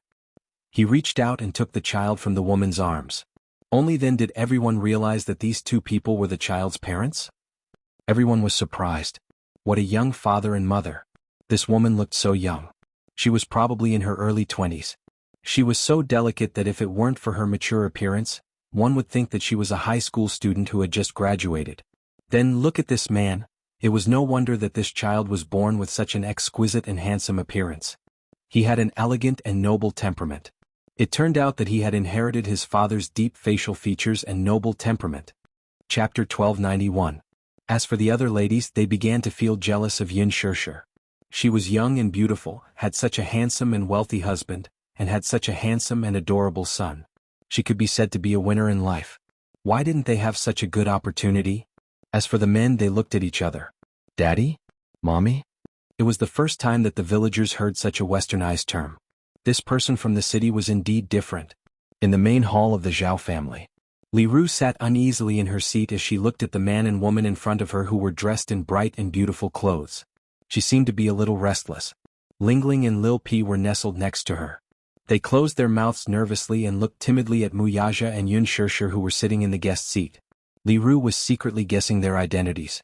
Earlier on, she found out from Yu Yu that the handsome man in front of her was his father and the beautiful woman was his mother. Li Ru was extremely surprised. She had never expected Yu Yu's parents to be so young. Moreover, they were a perfect match and looked like aristocrats. Hence, she couldn't help but feel a little awkward sitting in front of them. She felt ashamed of her own inferiority. However, from a certain point of view, it wasn't that surprising. The first time she saw Yu Yu, she knew that his parents wouldn't be too bad if they could give birth to such a cute and handsome child. Now that she saw them, she was really amazed. When Yun Shirshir saw Li Ru, she knew that this simple and honest woman in front of her was the one who saved her son. She hugged her gratefully and thanked her again and again. Li Ru was trembling with fear. She didn't even dare to hold Yun Shirshir's hand for fear of dirtying it. Yun Shirshir didn't know what she was thinking. She held her hand and smiled gently. This made Li Ru feel an inexplicable sense of inferiority. She hurriedly welcomed them into the house. Li Ru served them tea and said carefully, "It's just plain tea. I hope you don't mind." "You're too polite." Yun Shirshir smiled. Li Ru's face turned even redder. She rubbed her hands on her apron and returned to her seat. However, she seemed inexplicably uneasy. Lingling suddenly said sincerely, "Yu Yu, your mother is so beautiful." The boy's lips curled into a smile when he heard that. Yun Shirshir smiled at Lingling when she saw her hiding timidly. Seeing Yun Shirshir smile at her, Lingling blushed and asked shyly, "Beautiful auntie, are you here to take Yu Yu home?" Yun Shirshir smiled and said, "N. Thank you for taking care of Yu Yu for the past 2 days. Today I'm here to bring Yu Yu home." Lingling suddenly felt a little reluctant to part with him. At the side, Dao suddenly said sarcastically, "Humph! He was a jinx. If it wasn't for him, father wouldn't have died. He was the one who caused father's death. As soon as he finished speaking, the boy's expression changed. Li Ru and Ling Ling froze. Li Ru looked at Yun Shishir's shocked expression and immediately scolded Dao Du, "Don't spout nonsense." "Mother, I'm not spouting nonsense. He was the one who caused father's death." Dao Du whined pitifully. "What do you mean?" Mu Yaja furrowed his brows and his handsome eyes flashed with a cold light. Dao Du glanced at him and shrunk timidly to one side. She seemed to be extremely afraid of his cold aura. She even stuttered when she spoke. Chapter 1292. I'm not spouting nonsense. If not for this troublemaker, father wouldn't have died. As soon as she finished speaking, Dao Du felt a lump in her throat. She grabbed her mother's clothes and cried sadly. Li Ru's face was full of awkwardness. Ling Ling, who was standing at the side, seemed to have lost all her strength at the mention of this sad matter. Her eyes reddened. Deep down, she knew that this matter had nothing to do with Yu Yu, but if not for Yu Yu, her father would be fine. However, she was very clear about gratitude and grudges. She did not blame him. Dao Du, however, was not as clear-minded as her. Having lost her father at such a young age, she put all the blame on Yu Yu. Yu Yu pursed his lips and snuggled into Yun Shishir's embrace. His eyelashes drooped a little forlornly. He was obviously a little sad too. Li Ru immediately tried to smooth things over. "The child is immature and said some unruly things. Please don't take it to heart." What exactly happened? Yun Shishir keenly sensed that this matter was not as simple as it seemed. She wanted to get to the bottom of it. When Li Ru heard this, she sighed but did not say anything. She did not blame Yu Yu, but the pillar of the family had collapsed. As a widow and an orphan with 2 children, she really did not know what to do in the future. Yu Yu had instructed Vermilion Bird to give her a sum of money. She refused to accept it no matter what. Vermilion Bird thought that he was being courteous and said that there were a few million yuan in the envelope, which included Zhao Xiangjuan's funeral expenses and some compensation. She regretfully said that a human life could not be measured by money, but at the same time, on behalf of Yin Tianyu, she conveyed that if there was anything she needed in the future, just let her know. Li Ru's tears fell the next second. It turned out that the collapse of the family's pillar in the village was not something that could be measured by money. What was the use of money? In Anyang village, the rice that every household ate was grown in their own fields, the firewood was chopped from the mountains, and the oil was obtained from the oil mill. All of this required a man to bear the responsibility. She was an orphan and a widow. Without a man to support her in the family, she would definitely be bullied. Who knew if someone would gossip behind her back? Today, as soon as she left the house, someone followed her behind and scolded her for being a jinx. Her in-laws had already spat on her because of Zhao Xiangjuan's death. Li Ru's heart was bitter. Dao Du leaned against him with red eyes. She pursed her lips and didn't say anything. When Yu Yu saw this, she couldn't bear it and whispered into Mu Yaja's ear, "Daddy, Uncle Zhao's death is indeed related to me. If it wasn't for me, the Zhao family wouldn't have fallen into such a miserable state. Bring them back to the capital." Mu Yaja frowned and looked at him. "What's going on?" "It's him." When Yu Yu mentioned this name, the anger in her eyes could no longer be concealed. Even if he did not find out the identity of these assassins, he judged that they were most likely the pursuers sent by Mu Lianjue. It seemed that they had the intention of dying together. These people did not leave any leeway for them and did not care about life or death. If not for Zhao Xiangjuan, he might not have been able to tell whether he was dead or alive. Yu Yu whispered in his ear and recounted what happened after he was rescued by Zhao Xiangjuan in a concise manner. Chapter 1293. This Mu Lianjue was really gutsy. He actually dared to kill a child. He even sent out so many vicious assassins. How ruthless! How ruthless! Everyone who came from the Mu family was so ruthless. Yun Shishir could not hear what Yu Yu and Mu Yaja were whispering to each other, but just by looking at the man's sullen face, she was frightened by the intimidating aura he exuded. "What's wrong?" she asked softly as she covered the back of his hand. Mu Yaja sneered inwardly. His murderous intent was boiling, but he quickly regained his composure. "Nothing," he replied. He did not want her to be involved in this matter. Mu Yaja said to Li Ru, "First of all, I'd like to express my regret about this matter. No matter what the reason is, we'll take responsibility for it. If you're willing, we'll bring you to the capital. How about it?" "The capital?" Li Ru was a little restless. "This isn't appropriate, is it? After bringing you to the capital, I'll arrange a place for you to stay and the best education for the 2 children. Minyu, who was at the side, said, "Please put it down. Since Chairman Mu has put this on the table, He'll arrange the best place for you to stay. Not to mention anything else, you and the 2 children won't have to worry about food and clothing for the rest of your life. After all, you've done the little master a favor, so please let us repay your kindness." Lingling's eyes widened in shock when she heard this. Min Yu continued, "Forgive me for being blunt, but Chairman Mu made this arrangement because your husband passed away and the family has lost its pillar of support. He's afraid that you and the 2 children will be bullied, so he made this arrangement. Even if you don't think for yourself, you should think for the 2 children." Li Ru was speechless when she heard this and could only carefully accept it. "Thank you. Thank you, Boss Mu. However, we'll have to wait until the funeral is over before we can consider the next step. Here I'd like to thank Boss Mu for his kindness. In the end, according to Yu Yu's decision, after Li Ru settled everything here, she would settle them down in the capital." Yun Shishir carried Yu Yu into the room and carefully checked his injuries. However, when she saw the wound on his shoulder caused by the animal trap, her eyes immediately turned red. She couldn't hold back her guilt and her tears fell. Yu Yu sighed helplessly. He cupped her face and carefully wiped the tears off her face. "Mommy, you're already in your 20s. Why do you still cry so much? Don't cry, okay? When you cry, my heart hurts so much that it feels numb." Yun Shishir did not know whether to laugh or cry at his self-righteous words. When she thought about how he got all these injuries, she pursed her lips in heartache. Holding back her tears, she grabbed his hand and slapped it twice on the back of his hand. "Yu Yu, you're naughty. Alright, it's Yu Yu who's naughty and made Mommy worry." Yu Yu's eyes curved into crescents as he looked at her dotingly. His eyes seemed to be filled with a gentle smile and were full of tenderness. Yun Shishir said, "You always make Mommy worry. You shouldn't have swapped places with Mommy that day." "Mommy is injured." Yu Yu said honestly, "I can't just stand by and watch Mommy get hurt." Yun Shishir's heart was deeply touched. "Yu Yu?" Chapter 1294. Yu Yu looked up at her, then jumped into her arms and wrapped his arms around her waist. "Mommy, I really love you. No matter what it is, as long as you're happy, I'm willing to do anything." Yun Shishir sighed in her heart. This child was so precocious and could even say such touching words. She had mixed feelings. She didn't know if she should be touched or feel complicated. She gently caressed his face. "Yu, Mommy loves you too. She loves you more than life itself."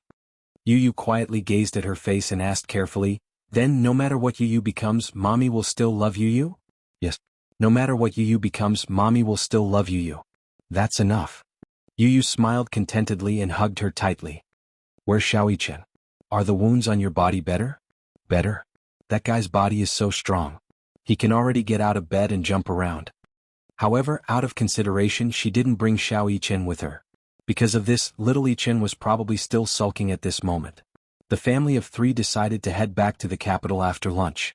Li Ru prepared a table of sumptuous dishes. In order to entertain them, she served all kinds of fish and meat. She even slaughtered a rooster that hadn't crowed yet.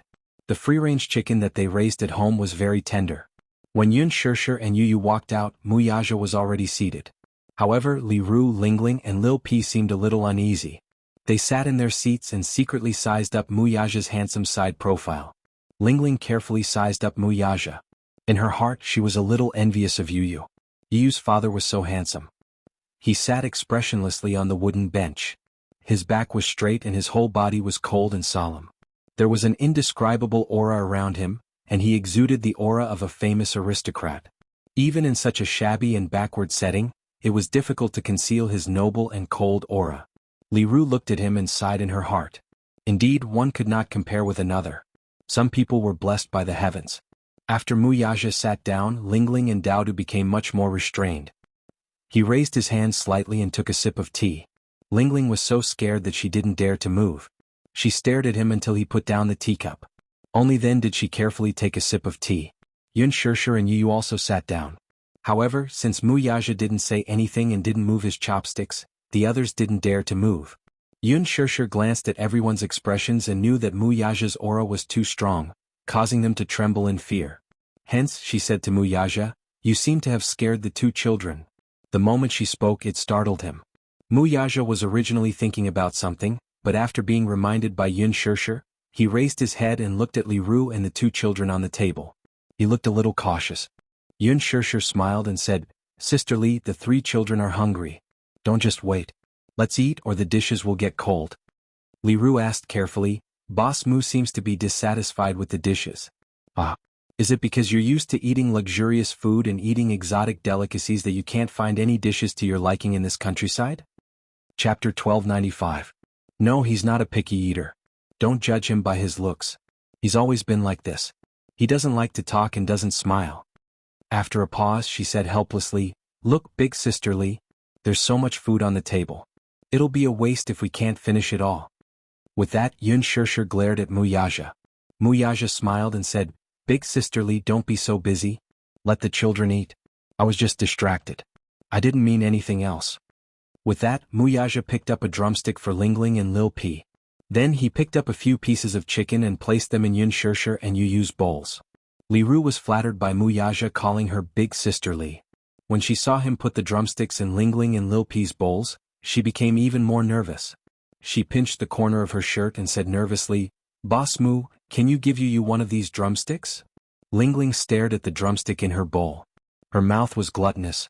Just as she was about to pick it up with her chopsticks and take a bite, Li Ru glared at her. She immediately stopped moving and pursed her lips in embarrassment. She knew that Li Ru wanted to save the drumstick for Yuyu. Yun Shirshir smiled and tried to ease the atmosphere. Big sisterly, what are you doing? Look at how scared the children are. If the children like drumsticks, let them have them. Our Yuyu doesn't like drumsticks. Yuyu quickly added, Auntie, I really don't like drumsticks. Let Lingling have them. That's right. Big sisterly, let's not be so polite. You treat us as family. If you're so polite, we'll feel uncomfortable, Yun Shirshir said helplessly. Only then did Li Ru nod and let out a few simple and honest laughs.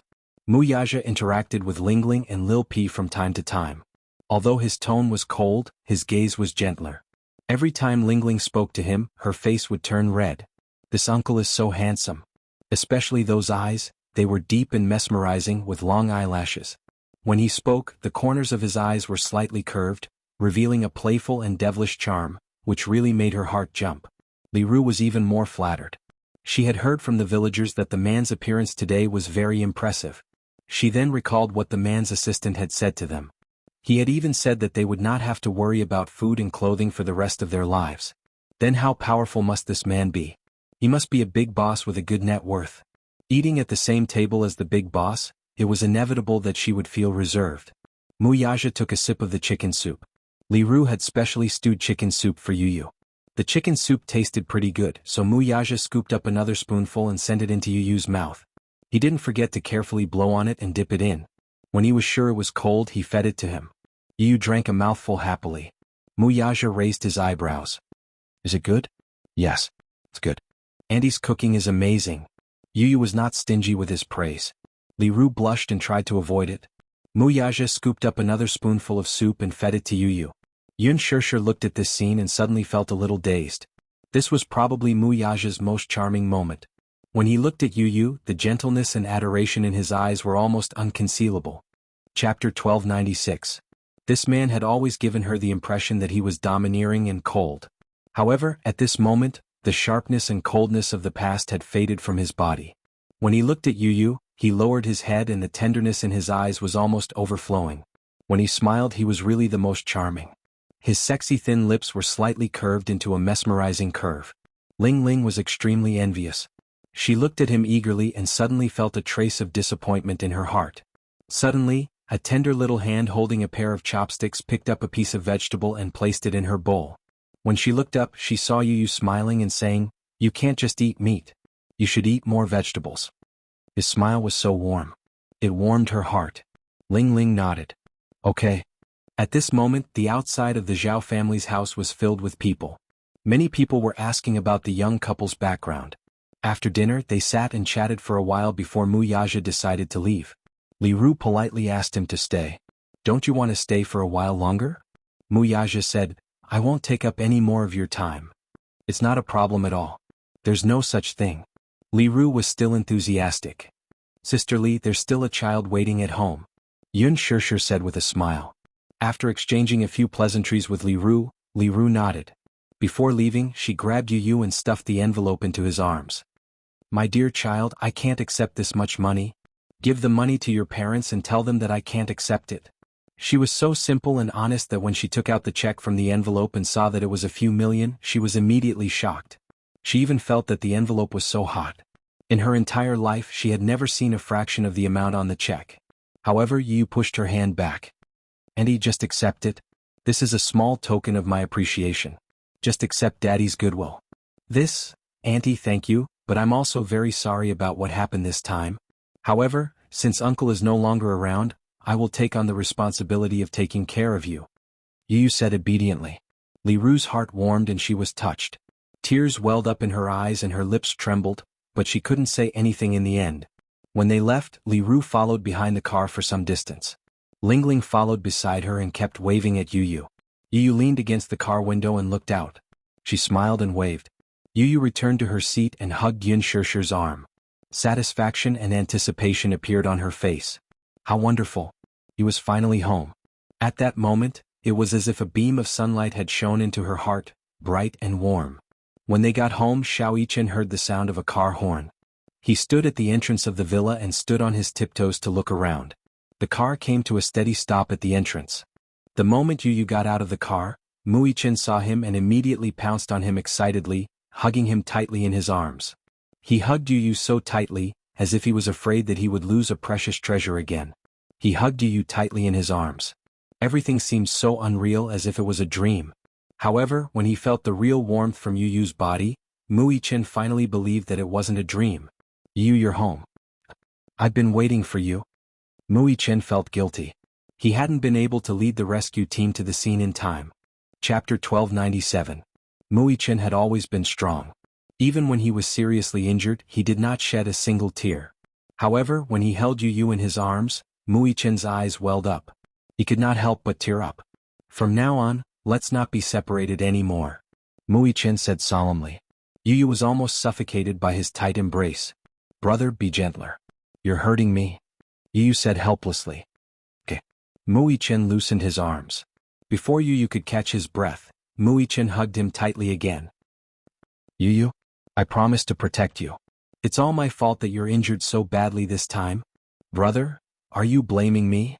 You're hurting my wound," he reminded him weakly. Mu Yichen was shocked and quickly let go of him. Yu Yu glanced at his flustered expression and could not help but burst out laughing. Mu Yichen's face froze and he asked with a strange expression, "What are you laughing at?" "Brother, I realize that you're so funny." Yu Yu covered her mouth and giggled. "What do you mean?" "It's so mushy," Yu Yu said. Mu Yichen smacked his lips and his heart turned cold. Yu Yu touched his hair helplessly. "Good boy. Didn't I go home?" Mu Yichen's face turned red strangely. However, he was greedy for the warmth of Yu Yu's palm and smiled. Yun Shishir and Mu Yaja walked over. When they saw the affectionate look on the two little guys' faces, they looked at each other. "Why are you so lovey-dovey?" Yun Shishir couldn't help but tease. She felt gratified to see that the two little guys had such a good relationship. He could still remember how Yu Yu had rejected Mu Yichen when the two of them had first met. They were not close to each other at all. Now that the relationship between the two brothers was so good, she felt a lot more relieved. Yu Yu could only rub his forehead helplessly at her teasing. However, he heard Yun Shishir say, "Xiao Yichen, you looked like a woman in ancient times who longed for her husband to come home." Mu Yaja added, "The Amma stone." Yun Shishir immediately agreed, "Yes, the Amma stone." Xiao Yichen didn't know what the Amma rock was. Yu Yu, who was standing at the side, understood. Her face froze for a moment and she said angrily, "Mommy." He pouted and pretended to be angry. Xiao Yichen didn't understand. "You, what does Mommy mean by the Amma stone?" Yu Yu said seriously, "You don't understand. Don't ask." Mu Yichen pouted dejectedly. Yun Shishir was even more amused. She went forward and hugged the two children. These two babies were so funny. She secretly laughed in her heart and couldn't help but reach out to scratch Mu Yichen's nose. Yu Yu and Mu Yichen looked at each other and smiled. When they got home, Yun Shishir specially cooked a sumptuous dinner for the two children. She hadn't cooked for a long time, so her culinary skills were a little rusty. Naturally, she couldn't compare to Yu Yu's culinary skills. However, she put in a lot of effort and the taste was not bad. Compared to before, her culinary skills had improved. Mu Yichen was full of expectations for Yun Shishir's culinary skills. When the dishes were served on the table, he couldn't wait to taste them. Then he raised his eyebrows in approval. "Mommy's culinary skills are amazing." "Really? Then eat more." Yun Shishir was encouraged. Mu Yaja, who was standing at the side, didn't hold back and said, "It's just passable." Chapter 1298. Upon hearing that, Yu crossed his arms in dissatisfaction and glared at him. Daddy, I'll give you another chance to reevaluate this. The threat in his eyes was indescribable. Muyaja replied without batting an eyelid, it's not bad. Yun Shirshir, Mui-chen, Yu felt much better upon hearing that and his expression softened a little. He held the bowl in his hands. The rice in the bowl was warm and tasty. He suddenly felt that this happiness was not easy to come by. It was probably because he had gone through hardships that he knew how precious a peaceful happiness was. After dinner, Mui-chen pulled Yu to his room. He had a lot of questions to ask him. Yu gave him a brief overview of what had happened in the past 2 days. Mui-chen, on the other hand, was shocked by what he heard. When he learned that Mu Lianjue had sent people to hunt him down, he clenched his fists in anger. That Mu Lianjue is too despicable. He's just like a clown. He probably knows that he's lost, so he needs to jump around a little before he can feel at ease. Yu snorted coldly. ****. Mui-chen was so angry that he was at a loss for words. He could not wait to tear him into pieces with his own hands. Yu dialed Li Hanlin's number. When the call got through, the latter thanked the heavens and expressed his relief when he learned that he had returned home. Director Yin, you're back. I was so worried. Li Hanlin was really scared out of his wits by what had happened to him. Yu replied faintly, I've troubled you with a lot of things during my absence. Director Yin, these are all part of my job. There's no trouble at all. After a pause, Li Hanlin probed cautiously, Director Yun, is it convenient for you to make a trip to the office now? What? There's something urgent waiting for you to settle. It's not convenient for me now. Ugh. Yu frowned slightly. Judging from Li Hanlin's tone, it seemed like there was indeed something important. He thought for a moment and decided to make a trip to the company. Hence, he went to look for Muyaja and bluntly explained the reason. Daddy, I'm going to the company. I need you to cover for me, okay? He asked. Muyaja frowned. You've just returned home and you're still injured. What are you planning to do? Something important. Yu emphasized, but I don't want Mommy to know about my identity for the time being. So, if necessary, I need you to cover for me. Muyaja pondered for a moment. All right. I'll send you to the entrance of the company, but it can't take too long. All right. Hence Muyaja covered up for Yu. He said that the child had returned and was craving for desserts from the famous shop in the city center. Yun Shirshir wanted to go with him. However, Muyaja asked her to stay at home and accompany Xiaoyichen. Xiaoyichen was still injured and needed to rest. He could not move around too much, so Yun Shirshir agreed. Muyaja successfully covered for him and sent him to Liji's headquarters. Yu asked him to wait for him outside the company and to call him when he arrived. Muyaja smiled and teased, Can't I enter your company, Director Yun? Of course. After all, there are some business secrets that I can't let you know. Yu pretended to be arrogant and crossed his arms. Muyaja ruffled his hair. Go ahead, I'll wait for your call. Okay. Chapter 1299. As soon as Yu entered the office, he saw Gong Jie standing in front of the window. He was wearing a snow-white military suit, which made him look tall and slender. He stood in front of the window expressionlessly with a cigar in his hand. He seemed to have been waiting for him for a long time. Li Hanlin saw him and went up to him. President Yun, you're here. Yes, what's the matter? Yu asked. Li Hanlin raised his head with a complicated expression and looked in the direction of Gong Jie. Yu followed his line of sight and looked at Gong Jie. He asked in a deep voice, Young Master Gong, you're looking for me? Gong Jie turned around, but his face was gloomy. He looked at Yu with a pair of deep, unfathomable eyes. You're back. Yes. Yu smiled and sat down on the sofa. Young Master Gong, your subordinates made a lot of mistakes in this operation. Gong Jie's expression changed. They weren't careful enough and made some mistakes. I suffered a little. Tell me, how are you going to compensate me? Gong Jie asked, How do you want me to compensate you? Assign that vermilion bird of yours to me. The moment the boy opened his mouth, he laid out a shocking condition. Juke?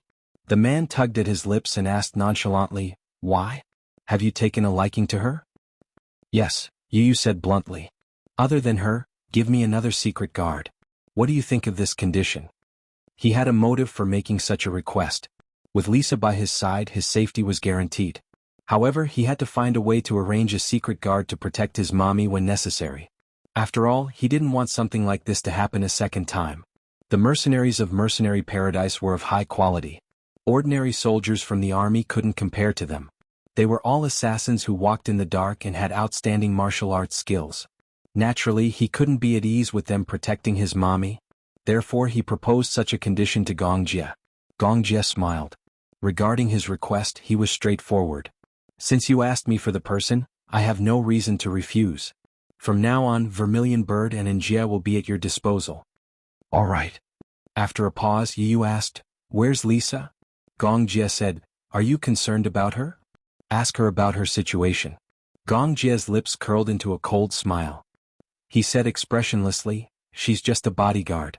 Even if she's dead, you don't have to ask anything. She died? Gong Jie said coldly, Not dead. It's just a small injury, it won't take her life. Yu frowned. Why are you looking for me?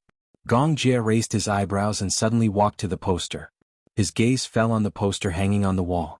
His thin lips escaped from his thin lips. Who is this woman? Yu was shocked. His gaze fell on the poster as well. It was the poster he had chosen when Yun Shishir was filming. He felt that this poster was especially beautiful and elegant. Just looking at it was pleasing to the eye. Therefore he chose this poster and enlarged it to make it into a poster. He hung it on the wall facing his desk. When he raised his head, he happened to be able to see this pictorial, which made him feel at ease. When he heard Gong Jie's question, he became suspicious. He frowned slightly and was a little wary. Why are you asking about this? I'm just asking. Chapter 1300. He stared at Yu for a long time before slowly approaching him and squatting down in front of him. His gaze never left Yu's small face. His facial features and eyes were very similar to the woman in the poster. He had his suspicions when he first saw Yu. However, thinking that it might just be a coincidence, he did not think too much about it. It was only when he saw the huge poster hanging on the wall in Yun Tianyo's office that he became suspicious. The woman in the poster had such similar facial features and gentle eyes. It was as if they were the same as the shadow in his memory. This woman and the little lad should have some sort of relationship. If not, why would he hang this woman's poster in his office? What was more suspicious was that the little lad's facial features were very similar to this woman's. They looked like mother and son. Could it be that this woman was his? Gong Jie was so agitated that his shoulders and fingertips could not help but tremble. He suddenly held Yu's face and caressed every inch of his face with his slender fingers. A complicated look appeared on his face. Actually, when I first met you, I vaguely suspected your identity. Gong Jie said this firmly. He slowly raised his eyes and met Yun Tianyo's startled gaze. What suspicion? Don't you think that you and I look alike? Gong Jie raised a brow and his thin lips parted as he asked this. Yu's gaze landed on his face again. It was more than similar. Yu was extremely sensitive. Hence, when he first met Gong Jie, he had some suspicions. However, at that time he was thinking about his mommy's matter and did not think much about it. He heard that his mommy had a younger brother who was in a car accident and disappeared without a trace. No one knew if he was dead or alive. Now, the man standing in front of him looked so similar to his mommy. It was hard for Yu not to think about it. However, compared to Gong Jie, his attitude was more conservative. Indeed, there are some similarities, but what are you trying to say? He did not go straight to the point and tell him the identity of the person in the poster. His mommy's identity was sensitive. Moreover, the man standing in front of him was a core member of the Hurricane Group, the #1 mercenary empire. He was a very dangerous person. What if he was not? Without confirmation, he would not reveal his mommy's identity to him or anyone else. This was his protective measure for his mommy. Gong Jie sized him up. With him. He was eager to verify, but he was afraid of being disappointed again. However, with a little bit of hope in his heart, he casually said, I'm looking for someone. Yu was slightly taken aback. A woman. At the mention of this person, there was a rare tenderness in his usually cold and unruly eyes. Although I don't know if I'll be able to find her in this lifetime, I don't want to give up on any hope, regardless of whether she's dead or alive. She is very important to me. Woman? Yu asked tentatively. Chapter 1301. Although someone told me that she's already dead, I don't believe it. There seemed to be a faint bond between bloodlines. Some people said that blood was thicker than water. Twins would form a bond similar to telepathy. Back then he was told that his sister had died in a car accident. By the time he woke up, he was already taken away by the Hurricane Group. That was the first time he met his biological father, Gong Xiaoying. His father told him that when the people from the Hurricane Group took him away from the hospital, his sister had already been declared dead. The doctor said that she showed signs of dying on the way to the hospital. Her heartbeat was already gone by the time they reached the hospital. They did a series of emergency treatments, but it was too late. Gong Jie could not believe it and was downcast for a while. His sixth sense was telling him that his sister was still alive. He had also met a woman who looked like him. However, after further verification, the final result was disappointing. Gradually, he began to believe that his sister was no longer in this world. However, when he saw the huge poster in Yun Qinyo's office, his heart seemed to have sensed something and was filled with hope again. Yu Yu was silent for a while before he made up his mind and slowly explained, "The woman in the poster is a celebrity." Celebrity? Gong Jie was stunned. "What's your relationship with her?" If you must ask what kind of relationship they have, Yu Yu's face instantly revealed a fanboy's expression. "I'm her little fan." Gong Jie was silent. Li Hanlin, who was standing at the side, was speechless. "Just a fan? That's all?" Gong Jie stared at him suspiciously. Yu Yu gave him an elegant smile, hiding his thoughts well. "If the person you're looking for is her, I can use my connections to investigate her identity for you," Gong Jie coldly said. "No need." If that was the case, he would send someone to investigate. With that, he stood up abruptly and strode off. Yu Yu watched him leave expressionlessly with a frown. "Agent Li," he called out. Li Hanlin walked to his side and squatted slightly. "Director Yun, what are your orders?" "Lock down everything. Don't let him find out anything about my mommy." "What?" Li Hanlin was suddenly suspicious. "Why do you want to hide her identity from young Master Gong?" Yu Yu faintly answered, "Because before I can confirm his relationship with my mommy, I won't let him get close to her." "I don't understand your intention." Yu Yu squinted at him. "Understood. But if it's proven that my mommy is the person he's been looking for, then it's a different story." Li Hanlin was curious. "How do you prove it?" Yu Yu turned around with a smile on his face. He looked at Li Hanlin and suddenly raised his hand. Between his fingers was a strand of silver hair. This was what he had stolen from the man's head while the latter was in a daze earlier. "Take it and do a DNA paternity test.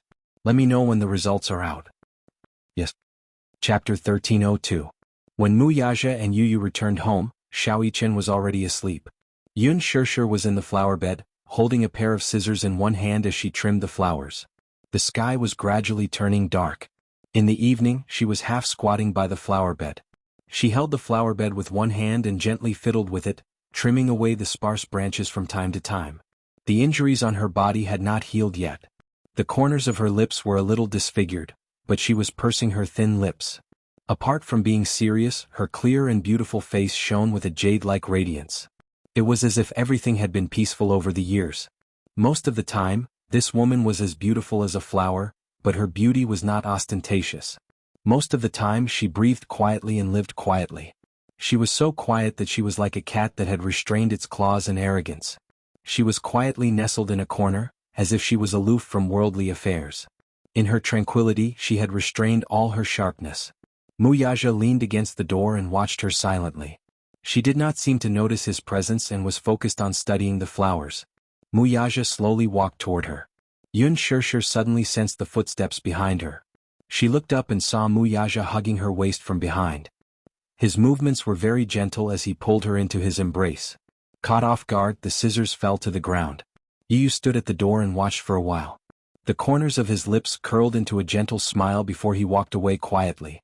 Yun Shishir was a little shocked by his sudden appearance. She looked up and could not help but glare at him angrily. "You only know how to scare people?" She glared at him with some dissatisfaction. She bit her lip and suddenly smiled gently. Even her eyes were like water, making his heart skip a beat. Mu Yaja could not help but lower his head and give her a light peck. In this beautiful flower bed, the faint fragrance in the air captured her sweet breath. Amidst the beautiful flowers, he held her gently in his arms. His large palm gently caressed her face and rubbed her eyelids. Mu Yaja lowered his eyes and looked at her. As he narrowed his eyes, his thick and long eyelashes fell into her eyes. The poignant night gave birth to some warmth and charm. He caressed her face and began to kiss her gently. His thin lips were pressed tightly against her tender red mouth, gently rubbing against it. However, he was not in a hurry to enter. Instead, he lingered on her pink lips more often. The soft texture like a jelly made him a little lost in this gentle whirlpool. He kissed her even more deeply and with more strength. The woman in his arms was like a budding rose, slowly blooming. A beautiful fragrance could be smelled with a light sniff. His slender fingers lifted a strand of her hair. He closed his eyes and pushed the kiss even deeper. Yun Shirshir was a little nervous. In a low voice she muttered, "Don't. The children are here." If the two children saw this intimate scene she would feel quite embarrassed. Muyaja harumphed. "The children are tired. They're all asleep." He hugged her body with his hand and started to touch her body gently. Then he could not help but harumph. "Why have you lost weight again?" She had lost so much weight. During the few days in the hospital she ate very little. Moreover, this woman seemed to have a thin physique. No matter how much she was fed, it was hard for her to gain more than a few pounds. But the speed at which she lost weight was very fast. He was a little dissatisfied. This woman was too thin. It was not good. Chapter 1303. Yun Shirshir pouted and felt a little wronged. "I've lost a little weight these days. But it's just as well. I won't have to lose weight when I'm filming a new drama soon." The camera would always magnify a person's size. Therefore, many celebrities would starve a few meals a few days before they went on screen to maintain their beautiful image in front of the camera. When she was filming The Green Apple, she gained a few kilograms for a few days. Qinzhou ordered her to go on a diet and forced her to lose 3 kilograms in 2 days. Only then would she look good on screen. Muyaja was displeased. "You don't have to lose weight. Gain some weight and your figure will be just right." "But, with my physique, I don't seem to be more than 50 kilograms when I was at my fattest," Yun Shirshir said gloomily. With her height of 1.65 meters, 50 kilograms could only be considered just right. Now she was only slightly more than 90 kilograms. She was indeed a little too thin. Muyaja couldn't help but pinch her face a little harder. Yun Shirshir slapped his hand away. "It hurts." As soon as she said that, she yawned and felt sleepy. She seemed to be a little sleepy. "Sleepy?" He frowned and asked. Yun Shirshir nodded. "Then let's sleep together." Yun Shirshir nodded. However, in the next second she was lifted up by Muyaja. Before she could react, she was carried in his arms like a princess. Muyaja looked at the woman in his arms and smiled elegantly. "My wife, it's late. It's time to rest." Yun Shirshir pursed her lips and smiled. She couldn't help but say, "Who's your wife?" She widened her eyes, which were full of anger. Her charming eyes were like silk, and her innocent look was extremely seductive.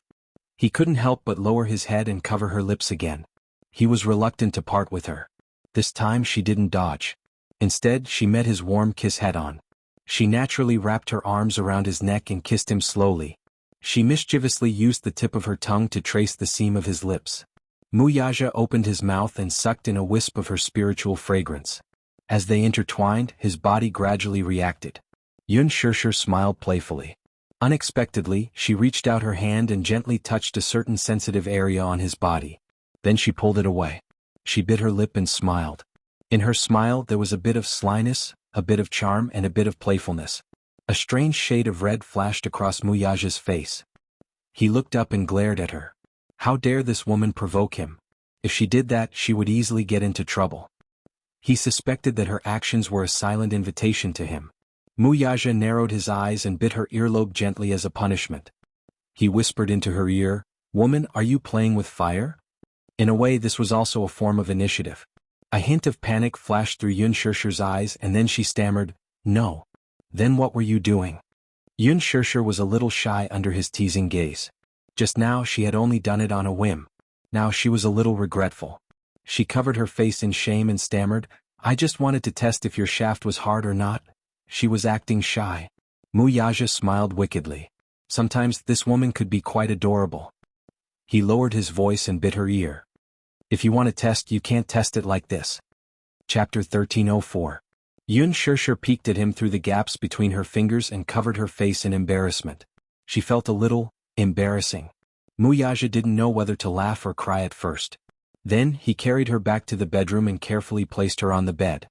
Concerned about the wounds on her body that hadn't healed yet, his movements were very careful, as if he was treating a precious and fragile object. In the next second he took off her clothes. Yun Shirshir immediately reached out to stop him. He said in a low voice, "Don't move." She really didn't dare to move. Until he took off her outerwear, leaving only her cute and sexy underwear. Then his tall body pressed down on her. He placed it on her body but deliberately lightened the weight. Even so, Yun Shirshir still pushed him away in embarrassment. Muyaja, you're so heavy. A height of 188 meters and a weight of more than 70 kilograms was a very heavy weight to her. Muyaja smiled mischievously. Then he reached out and hugged her. With a flip of his body, he switched positions with her and helped her sit on top of him. With this, Yun Shirshir sat on top of him in a seductive position. Yun Shirshir smiled sweetly. With a slight twist of her body, the straps on her bright and beautiful body slid down from her shoulders.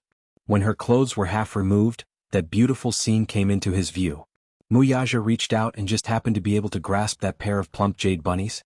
Yun Shirshir sensitively reached out and grabbed his hand. Then he held her hand in reverse and guided it to a certain spot.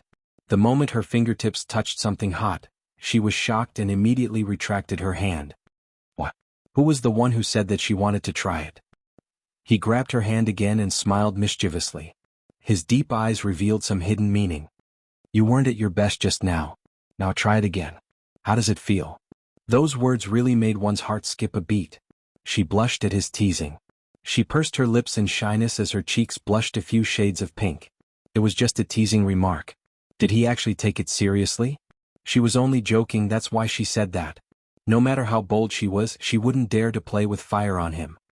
Hey, you're not allowed to go overboard. She mumbled softly as a warning to him. However, the man didn't think much of it and looked at her leisurely like an ancient overlord. He asked her casually, "Who's the one who's going overboard?" "It's you." She slapped his hand away and chuckled. "Let go of me." But her face. He grabbed her chin, forcing her to meet his gaze, and snorted in displeasure. "You're the one who provoked me first. I didn't want to touch you during this period of time, but now you're in the wrong. Now that you're the one who started it, shouldn't you be responsible for extinguishing it?" Yun Shirshir pouted disapprovingly and raised her eyebrows. "Humph, it's more like I'm the one who's going to destroy you." "Destroy me? This woman. She's got guts. She actually wanted to destroy him?" Muyaja curled his lips and kissed her perky butt. He kneaded it gently. This feeling was just right, but it made his brows relax slightly. He wanted to see who would be the one to destroy who. "Sure, why don't you give it a try?" Chapter 1305. Yun Shirshir reached out to grab his careless hand. With a charming smile on her face, she looked like a seductive vixen. What greeted his eyes was a seductive scene. "All right, stop fooling around. Sleep with me, okay?" She leaned over and laid on his body, hugging his shoulders and acting coquettishly. She was a little tired and wanted to rest. Unfortunately, his restless hands continued to roam all over her body, igniting a fire. It caused her body to react a little. Yun Shirshir became increasingly frustrated and couldn't help pinching his face. Muyaja took a step further and asked, "How are we going to sleep?" Yun Shirshir glared at him and rebuked, "Muyaja, can you be more serious?" However, the man hooked his arm around her jade-like neck and rubbed his lips against her ear. "Am I not serious enough? How do you want me to be serious, then? Tell me." "Sleep with me obediently." Yun Shirshir pressed his restless hand down and said, "Today? I really can't." The man raised a brow meaningfully as if he was deliberately teasing her. "Why can't I?" Yun Shirshir was stunned. Seeing him chuckle softly as if he was teasing her, she instantly blushed. What a meaningful question, she pouted softly and coquettishly. "I was wrong. I shouldn't have ignited the fire. Spare me, okay?" "If you want me to spare you, sure." Muyaja pinched her cheeks and said seductively, "Say something nice, Call her something nice?" Yun Shirshir racked her brains. "Yaja? It doesn't sound nice." She said softly again, "Zhi." The man snorted. "It doesn't sound nice." Yun Shirshir's face fell. She looked at him with some frustration and pursed her lips. For a moment, she didn't know what he wanted to hear. "My dear husband, no? Not today." "Why not?" "I won't give you another chance if you can't call out something nice." He snorted coldly and grabbed her by the throat. Then he reached his hand between her legs. Yun Shirshir cried out in surprise. She dodged sensitively and grabbed his hand in a panic. She kissed his chiseled jaw and rubbed it intimately. "My lord husband," she gently called out. Her eyes were as gentle as water and her gaze moved. The softest part of his heart was ruthlessly and accurately struck. In an instant, one side collapsed. "Are you satisfied?" She wrapped her arms around his shoulders as a flattering smile appeared on her face. "Tonight I'll let you off." When he opened his mouth, it was an extra-legal benevolence. Yun Shirshir cupped his handsome face and kissed it. He hugged her and placed her on the bed. Then he kissed her forehead and said, "I'll take a shower first. You sleep first." "I haven't showered either." "Together?" "No." Her face heated up and she rejected him on the spot. Wouldn't she be digging her own grave if she took a shower with him? Otherwise, when she wiped the gun and caught fire, the shower would become an impure one. This man was full of energy as if he never knew fatigue. However, she was really tired. Once her head hit the pillow, sleepiness overwhelmed her and she fell asleep in the next second. "Then you go shower first." He patted her butt and ordered her to take a shower first. Chapter 1306. It looked like she had really put in a lot of effort to guard against him. Muyaja curled his lips and smiled. He found it interesting. Finally, when he came out of the shower, this little woman was lying quietly on the bed, lazily resting her head on her arm. She had already fallen asleep. He got off the bed gently. First, he propped himself up, glanced at her, then reached out and pulled her into his embrace. She occupied his entire body.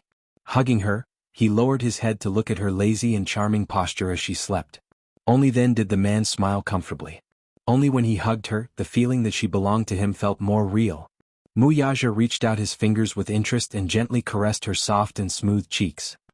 His long fingers gently circled her silky black hair a few times, twirling it around his fingertips. He played with it, but no matter how much he played, he couldn't get enough of it. He lowered his head and gently kissed her face. "You're mine." He leaned against her ear and said these words in a deep voice. In her sleep, she seemed to be a little disturbed. She lazily reached out her hand to brush it away, but he held it with one hand. He looked deeply at her. Just looking at her sleeping face like this gave him an inexplicable sense of satisfaction. This was probably what he meant by having it.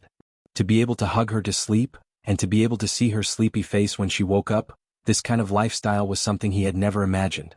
It was a little unreal, but now it was happening right in front of him. This gave him a deep and powerful sense of belonging. She belonged to him. And he belonged to her too. He stretched out his arm and let her rest her head on it. He also laid down and hugged her waist. Just like that, they fell into a dream together. The next day, when Yun Shirshir woke up, it was already morning. She didn't know when, but the side of the bed was empty. He left without a sound. Yun Shirshir's heart suddenly felt empty. When she completely woke up from her hazy sleep, she realized that he must have gone to the office. She got up, walked to the window and pulled open the curtains. The sun was shining brightly outside. Today was a good day with blue skies and white clouds. The capital had not seen such clear weather in a long time. Along with it, her mood after waking up earlier had also become much brighter. Yun Shirshir entered the bathroom. After washing up, she walked out of the room and saw Yu walking out with a basket of clean clothes. Yu looked at her, smiled slightly and his eyes softened. "Mommy, you woke up so early?" "Yes. Daddy left early in the morning. He must have gone to the company." Yun Shirshir nodded and suddenly glared at him. "You, Yun Shirshir looked at the clothes basket in his hand with some astonishment. "Washing clothes." Yu explained. "I woke up early today and had nothing to do, so I washed the clothes. Right now I'm planning to go out and dry them." Yun Shirshir smiled and immediately said, "Mommy will dry them with you, okay?" "No need. Mommy's hand is injured, right? Since you're seriously injured, you should rest well." As Yu spoke, he glanced at the bandages on her wound and his heart ached. Yun Shirshir's heart warmed. Her little warm boy was always so considerate. Chapter 1307. He pouted and blew gently with his little pink mouth. Transparent bubbles swelled up from the blowpipe and then floated in the air. Under the light of the sun, they refracted colorful illusions. Yu had made this blowpipe for fun when he was young. He used very simple tools to make a simple blowpipe. When Yu woke up, Xiaoyichen was also awake. He stood by the side and watched as Yu cleaned the house and washed the clothes. His injuries had not healed yet and he did not know how to do housework. There was nothing he could do to help, so he stood by the side helplessly. Yu rummaged through the cabinets and took out a toy that he had made in the past. He also poured some soap water into it and let Xiaoyichen blow on it. Blowing bubbles was a childhood memory for many children. Yu rarely went out when he was young. He liked to lie on the windowsill and blow bubbles with his self-made blowpipe. He specially modified it and used the blowpipe he made to blow bubbles. They were big and round. To Xiaoyichen this toy was extremely rare. He was addicted to playing with it. He sat on the flower bed and played with it with great interest. He felt that it was very interesting. He had never played with this toy when he was young. It was simple but interesting. Especially when he saw the big bubbles that he blew floating in the wind, he felt an inexplicable sense of accomplishment. You quick look. I blew a big bubble.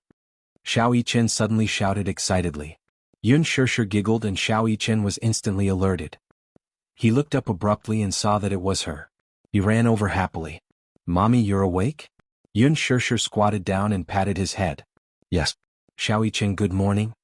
Xiao Yichen snorted and glanced at her with disdain. Good morning? The sun is already shining on your butt. Mommy is such a lazy pig. Yun Shishir was a little embarrassed. Mu Yichen, are you asking for a beating? How dare he call mommy a lazy pig? Then you're a lazy pig. Stupid and lazy. Yu was displeased. She placed her hands on her hips and scolded him. How dare he call mommy a lazy pig? This brat was itching for a beating. Xiao Yichen pursed his lips and chuckled. Then he hooked his arm around Yun Shishir's arm and handed her the jar of soapy water. Mommy, do you want to play too? Blow bubbles with me. Yu was speechless. Mommy, ignore him. You're not even playing with me. Xiao Yichen poked his little finger, feeling wronged. Yu rolled her eyes coldly. I have to dry the clothes. I don't have time to play with you. Then mommy, let's play without him. Xiao Yichen smiled mischievously like a mischievous little elf. Yun Shishir nodded and let him hold her hand as they ran to the flower bed to play. Yu stared at Yun Shishir and Xiao Yichen as they stood in the flower bed. From time to time he could hear the sounds of laughter. What about him? He held a clothes rack in one hand and clean clothes in the other. He sat there doing manual labor and couldn't help but feel a little angry. However, in the blink of an eye, a smile appeared at the corner of his lips. The sun was bright and clear, and the laughter made his mood exceptionally cheerful. To him, this was a simple little happiness. Chapter 1308. The black Bentley slowly drove into Mu Group's private hospital. The hospital director was already waiting at the entrance with a row of people. The car door opened and Mu Yaja stepped out. The hospital director immediately led a group of people to greet him enthusiastically. It was as if the stars were surrounding the moon. Chairman Mu, we've been waiting for you for a long time. The hospital director smiled flatteringly. More than an hour later Minyu called. At that time, the hospital director was still immersed in some gentle village. When he heard that a big shot from the Mu family was coming and asked him to wait, he quickly dressed up and rushed to the scene. The medical industry was a lucrative industry. Most of the medical centers and private hospitals in the country were controlled by the Mu Group. As for Mingda Hospital, it was the most famous private hospital in the capital. The hospital director, Li Changda, was able to sit in this position because he was promoted by the Mu family. Therefore he served the Mu family like they were emperors. Mu Yaja glanced at him and asked calmly, "Where is she?" He did not bother with small talk and went straight to the point. The hospital director reacted for a few seconds and his face froze. She? May I know who you're referring to? Li Changda. I heard that a few days ago my fourth uncle arranged for a woman to be admitted to the hospital. I'm here to see her. The hospital director was stunned for a while. He had not been in the hospital for the past few days, so naturally, he did not know the situation. The department director behind him immediately came forward and whispered a few words in his ear. He roughly told him what had happened in the hospital over the past few days. The hospital director immediately added, Chairman Mu, are you talking about the patient that fourth uncle arranged to be admitted to the hospital a few days ago? Yes. Mu Yaja seemed to have lost his patience. His voice was low and deep. The hospital director's heart skipped a beat. He said in a trembling voice, she's been controlled. Chairman Mu, I'll send someone to bring you there. With that, everyone followed behind him like stars surrounding the moon as they made their way to the hospital building. The psychiatric inpatient building. On the third floor, Mu Yaja walked through a long corridor. Then everyone stopped at the door of Ward 5. Open the door. The psychiatric ward was different from other wards. It had a wooden door, and when the door was opened, an iron gate appeared. Mu Yaja stood at the door. Through the tightly shut iron gate and the crisscrossing iron bars, he could clearly see the scene in the ward. The layout of the ward was quite simple.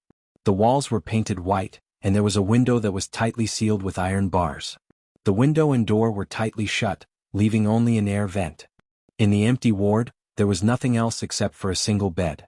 Beside the bed, Mu Wanru leaned against the bedside with her hair disheveled. Her pair of wide and empty eyes stared blankly out of the window. Her originally beautiful hair was now as messy as a ball of withered grass. He didn't know what kind of stains were stuck on his hair, but it looked very dirty. Chapter 1309. From time to time she would even knock her head against the wall. Compared to the noble Mu Wanru she used to be, the current her was a stark contrast. Mu Yaja took a step forward and stood outside the iron bars. He looked at the dazed Mu Wanru in the ward and frowned. He held his breath and focused his mind. Finally he could make out the words that she was muttering. Child, child, child, child. Mu Wanru's cracked lips opened and closed incessantly. It was as if she had been possessed as she kept repeating these broken words.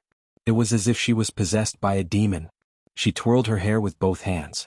From time to time she would pull and break her hair. Then she would pull another strand of hair. Her fingers were trembling as she twisted and broke her hair. She kept repeating these actions as if she had lost all sense of pain. Child, child, my child. So miserable. So miserable. She gripped her hair in grief. She was numb as if she had gone mad. Mu Yaja looked at her coldly and glanced at the medical staff behind him. What's wrong with her? Minyu frowned and said, Boss, I heard that when she was sent to the hospital, her mental state was already very bad.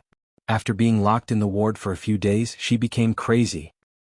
He raised his eyebrows and made a further judgment. Crazy? Yes, crazy. Minyu nodded and gave him a response. Was she really crazy? Mu Yaja narrowed his eyes in disgust. This woman's face was already annoying to begin with. Now that she looked like this, it was even more detestable. Could it be that this woman was up to something again? Was she pretending to be crazy? Unexpectedly, the moment he finished speaking, he alarmed the person in the ward. Mu Wanru raised her head abruptly. When she saw that it was Mu Yaja, she was stunned for a moment. She stopped her rambling and straightened her back when she saw him. The pair of empty eyes finally regained some focus, but they stared at him like the venomous snakes on the branches of a tropical rainforest. Mu Yaja looked expressionlessly at the pair of eyes that were wide open as if she had died with a grievance. Narrowing his eyes, he saw her suddenly stand up and huddle in a corner for a long time. As soon as she stood up, her body swayed and she fell to the ground again. Her head hit the headboard, but she didn't cry out in pain. It was as if she was really numb to pain. Then she scrambled to get up from the ground and stared at him again. Suddenly she tilted her head and smiled foolishly. She pursed her lips and shrunk into a corner, pressing herself against the wall. It was as if the person standing in front of her was a terrifying monster. Who are you? Mu Yaja narrowed his eyes and said coldly, Mu Wanru, don't play dumb with me. Mu Wanru didn't seem to understand what he said. She clumsily said a few words as if she was struggling to digest his words. Then, like a child with low intelligence, she bit her lips. Did you see my child? Mu Yaja pursed his thin lips into a proud line and raised his eyebrows. Child? I know. Chapter 1310. Mu Yaja furrowed his brows and turned his head sideways to cast a sidelong glance at his assistant, who was standing behind him, with a complicated expression. What's wrong with her? The nurse next to him carefully observed his expression and said, Chairman Mu, this patient seems to have suffered a lot of trauma earlier and has some mental problems. In short, she had lost her mind. When Mu Wanru heard someone addressing her as Chairman Mu, it was as if the pain in the deepest part of her memory was suddenly evoked. She let out a tragic scream and suddenly stretched out her hands toward him. Her 10 fingers were stiff and twisted as they tightened. Asha, is that you? Asha, is that you? She suddenly pulled up the corners of her lips, revealing an extremely strange smile. She laughed bitterly a few times, but immediately after, she let out a mournful and sorrowful cry. She cried for a while, then laughed for a while. Suddenly she screamed and jumped up from the ground. Her feet staggered, and she almost fell as she threw herself towards the door. Bam! Her body and the iron gate made a loud noise. Mu Wanru held the iron gate tightly and struggled to reach out her hand through the gap, throwing herself at him. Minyu immediately put an arm in front of Mu Yaja and separated him from her. Boss, back off. Be careful that she doesn't hurt you. Ah! Mu Wanru suddenly let out a series of earth-shattering and shrill laughter.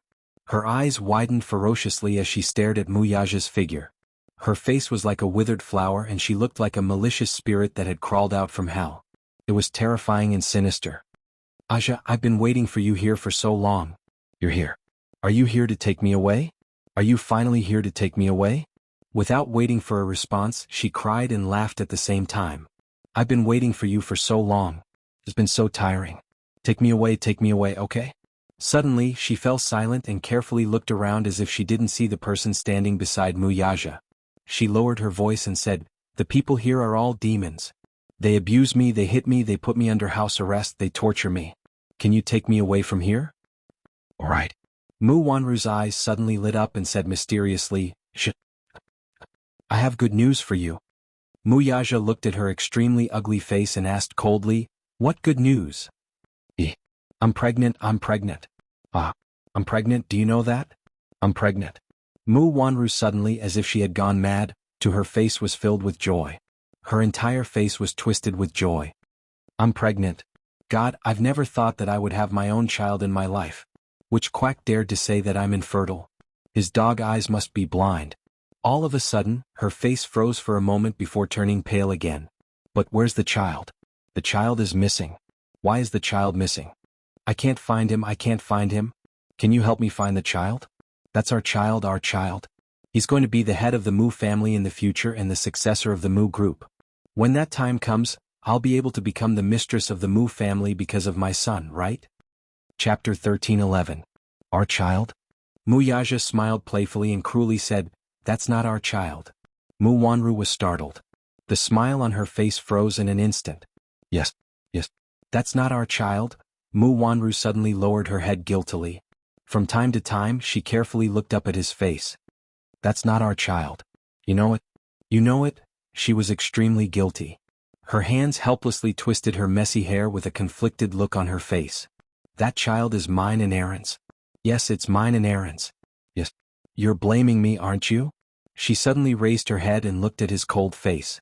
Her breathing became urgent. "You're blaming me, aren't you?" "Yes, I betrayed you. Yes, I know. I shouldn't have betrayed you. I slept with a man. So dirty. I feel so dirty too." With that she began to rub her body hard. Mu Yaja's face was cold. He lowered his head and looked at her, unmoved. Mu Wanru's voice trembled as she started to speak incoherently. "So, you're angry. You're angry with me. You blame me for betraying you, so you snatched my child, right? But I know that I'm wrong. I shouldn't have done that. I shouldn't have betrayed you. I shouldn't have poisoned Grandpa's medicine. I shouldn't have snatched Yin Shirshir's jade. Yes, it's because that jade is beautiful. I like it, but I shouldn't have snatched it." Mu Wanru grabbed the metal bars again and stared at him with wide eyes. "I shouldn't have sent people to kill Yin Shirshir and Yun Tianyu?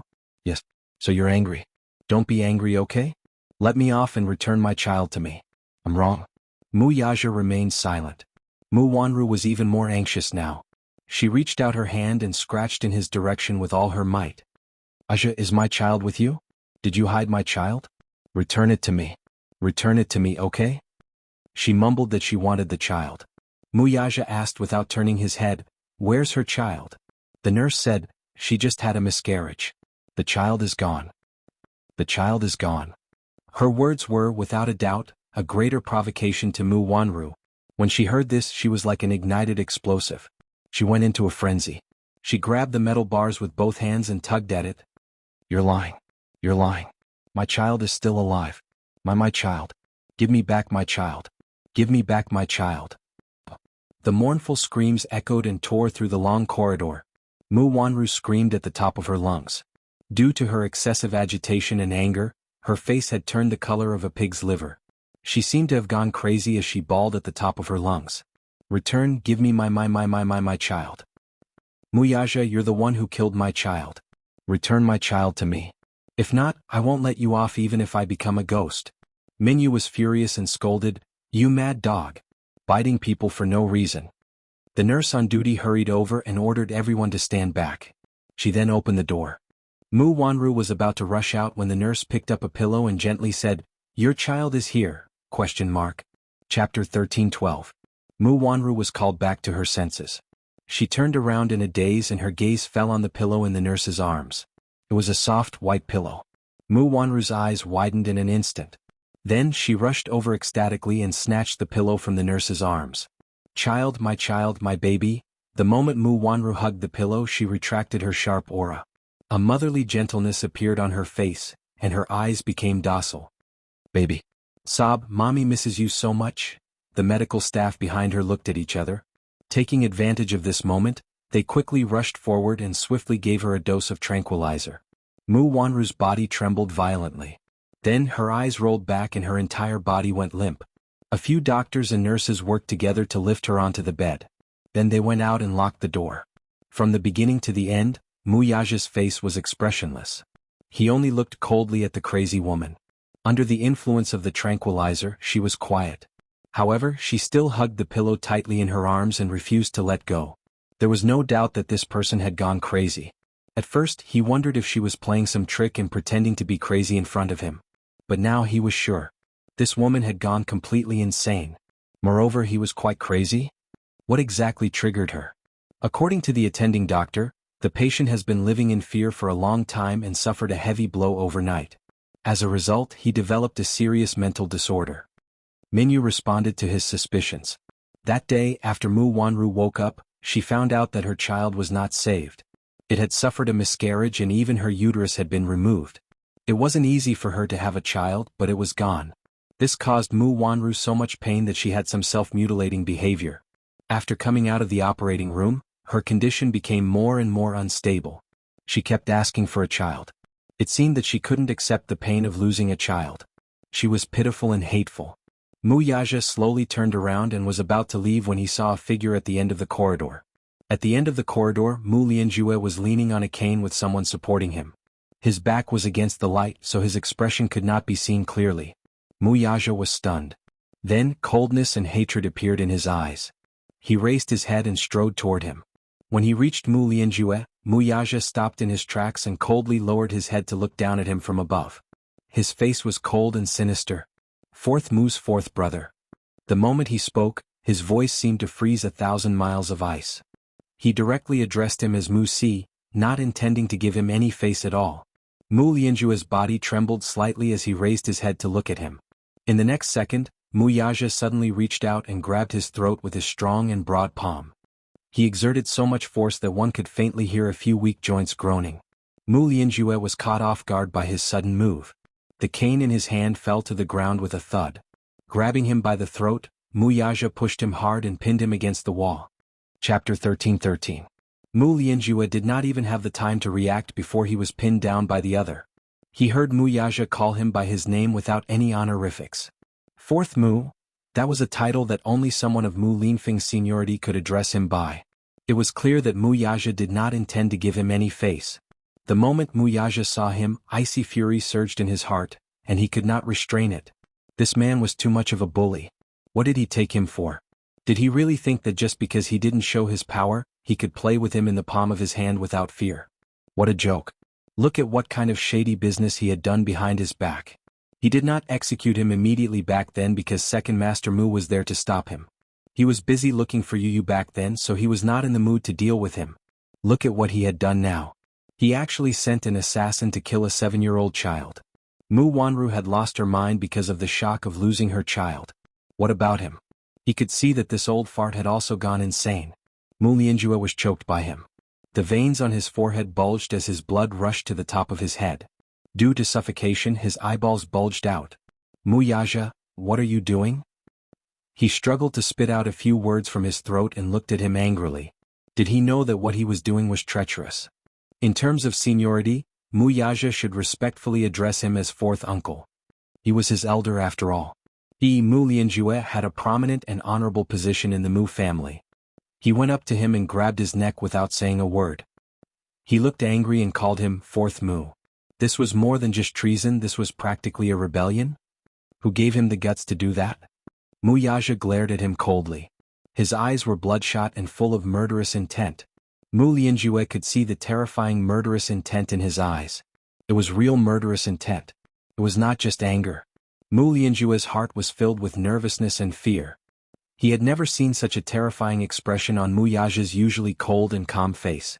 It was as if he was an ancient king who had been angered and turned violent. His pair of cold and sharp eyes were as sharp as an eagle's. What are you doing?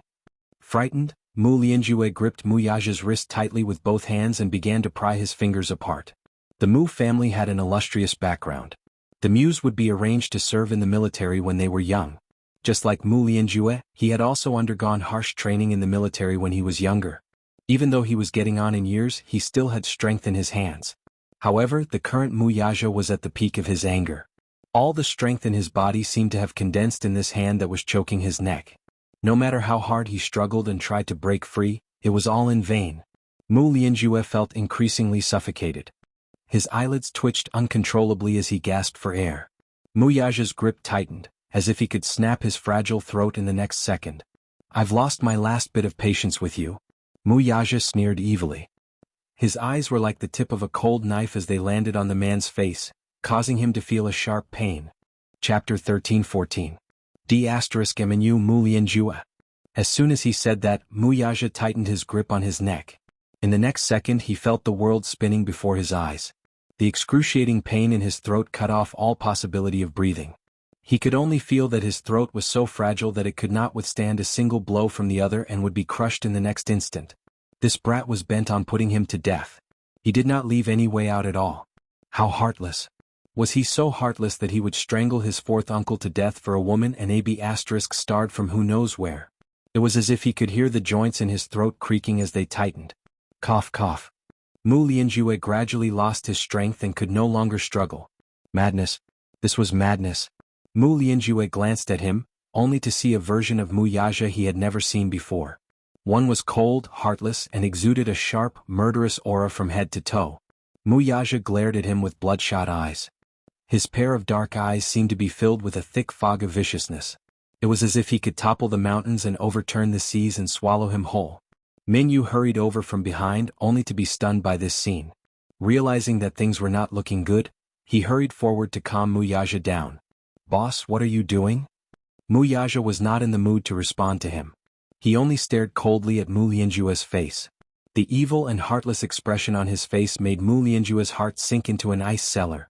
"No, I don't want to die, I can't die." Mu Lianjue kicked him with all his might. However, even when those heavy kicks landed on Mu Yaja's calf, the latter's posture remained cold and still. It was as if he did not care about his attacks at all. Mingyu panicked and went forward to stop him. He knew very well that although this was a private property under the Mu Group, it was still related to the medical industry and was closely linked to the government. No matter how powerful and influential the Mu family was, if someone were to die here, it would be an unimaginable blow to the Mu family. Mingyu was puzzled. In his mind, his boss had always been calm and astute, and he was able to clearly distinguish between personal grudges and benefits. So, why was he so agitated right now that he'd completely forgotten where he was? Although Mingda Hospital was under the Mu family's name, there were many mouthpieces of the government in the hospital. He shouldn't have done that. However, Mingyu was wrong about one thing. Since Mu Yaja dared to do this, he must have a way to suppress this matter. Even if he personally dealt with Mu Lianjue in front of everyone in this hospital today, he still had the ability to control the situation. He wasn't afraid of killing anyone. Moreover, as the successor of the Mu family, he had experienced a lot of light and also a lot of darkness. He could be so ruthless because he was not afraid at all. He had the ability to kill Mu Lianjue without causing a stir. Once he hardened his heart, not to mention Mu Lianjue, even if he had to go head-to-head with someone like Mu Linfeng, he would be fearless. No one could do anything to him. Chapter 13-15. Mu Lianjue had violated so many of his rights and trespassed on so many forbidden grounds, yet he still looked at ease when he met him. Did he not know that the reason why he was so calm and unhurried was that he was confident that he would not dare to do anything to him because he was his fourth uncle? Or was he so sure that he had a certain status in the Mu family that he naively thought that he would not dare to do anything to him? Mingyu panicked when he saw that Mu Lianjue's breathing was getting shorter and shorter. His face had turned red, and the veins on his forehead were about to pop out. He was so anxious that he broke out in cold sweat. Could it be that the boss was really going to kill someone? Thus, he braced himself and went forward to stop him. "Boss, calm down. Don't get angry lest the harmony in the family is damaged." Mu Yaja easily pushed him aside with one hand. "Get lost." Just as he was about to lose his wits after being pushed aside, an angry bellow was heard from behind him. "Are you crazy? Stop it." It was Mu Linfeng's voice. Mu Yaja frowned slightly and glanced back from the corner of his eye. While he was distracted, Mu Lianjue mustered all his strength and finally broke free from him. He fell to the side and hugged his neck as he coughed and gasped for air. Cough cough. Cough cough cough. Mu Lianjue could not stop coughing. When he raised his head to look at Mu Yaja, he looked as if he had seen a ghost and could not help but retreat backward. He was old, it was difficult for him to fight against him. Mu Yaja turned around and bumped into Mu Linfeng. Mu Linfeng, who was dressed in a well-ironed military uniform, slowly walked toward him, his footsteps like a gust of wind. He was different from the others. Mu Yaja had only trained in the army when he was young. Mu Linfeng, on the other hand, had been in the army since he was 10 years old. In a sense, he had devoted his life to power. Strictly speaking, he was the real power behind the Mu family and had toyed with it for most of his life. Now that the Mu family had developed to this point, they were naturally no longer just a wealthy family in the business world. With such a large family, they were involved in both legal and illegal activities. The one who represented the legal side was naturally the head of the capital's military, Mu Linfeng. Moreover, his wife was from a powerful family. Hence, the power in his hands, even Mu Yaja, was not to be underestimated. Mu Linfeng came to the hospital today to prescribe some medicine. He had some old ailments. While he was at it, to meet Mu Lianjue and make some arrangements. Mu Linfeng knew his nephew well. He was a hot-blooded man. Mu Lianjue had done so many taboo things. His nephew would definitely not let him off so easily. Once the dust settled, he would definitely offend Mu Lianjue. Be it through open means or underhanded means, he would definitely settle this score. If things went wrong, Mu Lianjue's old life would be lost. Mu Linfeng, on the other hand, cared about their brotherhood. Perhaps, at his age, he was no longer so high-spirited and emotional. He was worried that Mu Yaja would secretly deal with Mu Lianjue, so he asked him to go abroad for a period of time to avoid the limelight. He came to the hospital to check on Mu Wanru's condition and to understand the situation from the doctor. Chapter 13:16. Thankfully, he had appeared in time and stopped him in time. Otherwise, he wouldn't have dared to think further. From the earlier scene, Mu Linfeng had indirectly experienced how ruthless his nephew could be. Mu Yaja looked at him with a lukewarm expression. "Second uncle, why are you here? You're crazy. How impudent. Are you crazy? What were you trying to do earlier?" "Nothing." Mu Yaja sneered. "It's been so many years. Some old grudges should be settled with someone, right?" "Nonsense." Mu Linfeng was flustered and exasperated. He was about to say something when he suddenly paused and looked around with a warning look in his eyes. When Minyu saw this, he naturally understood what he meant. He immediately cleared the crowd and left the stage himself. At this point, only the uncle and nephew were left in the corridor. After everyone left, Mu Linfeng glared at him. "Don't mess around. Yaja, he's your fourth uncle and your elder. Do you think it's appropriate for you to do this? No matter what he did wrong, he's still your elder. What you did earlier was simply disgraceful." Mu Yaja's face turned cold. "Why, second uncle? From your tone, it sounds like you're trying to absolve fourth Mu." Mu Linfeng retorted, "Fourth Mu, is that a title you have the right to call him? You should respectfully call him fourth uncle. Don't be rude. What you did was disgraceful. Second uncle, you're the one who has no right to interfere in the grudge between me and fourth Mu." Mu Yaja sneered. This time he didn't give Mu Linfeng any face. In short, he didn't give him a way out. Mu Linfeng almost fainted from his insolent tone. "Do you still have any respect for your elders? Do you still have any manners?" Mu Linfeng's temper flared as he scolded without any grace. "You must remember that he's your elder and you're his junior. No matter what he did wrong, it's not up to you to act rashly here, do you understand? Second uncle, are you going to interfere in this matter to the end? I don't know what you're talking about. I won't interfere with you, but you have to be clear about the difference in status. I don't want to see what just happened again." Mu Yaja looked at him deeply. His eyes were cold and the corners of his thin lips lifted slightly. However, he asked a question that pierced one's heart. It seems that second uncle is determined to protect him. His tone was incomparably gloomy, causing people to tremble with fear. Mu Linfeng was furious. At the same time, he looked into Mu Yaja's eyes, which were unfathomable. "Second uncle, aren't you afraid of hurting our friendship by doing this?" Mu Linfeng clenched his fists and took a deep breath before saying, "If the family is harmonious, everything will prosper." As soon as he said that, Mu Yaja chuckled softly and coldly. It was as if this sentence was the biggest joke to him. "Your words are truly laughable and lamentable." Mu Yaja narrowed his eyes and walked up to Mu Linfeng.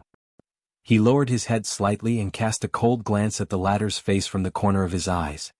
"If the family is harmonious, everything will prosper."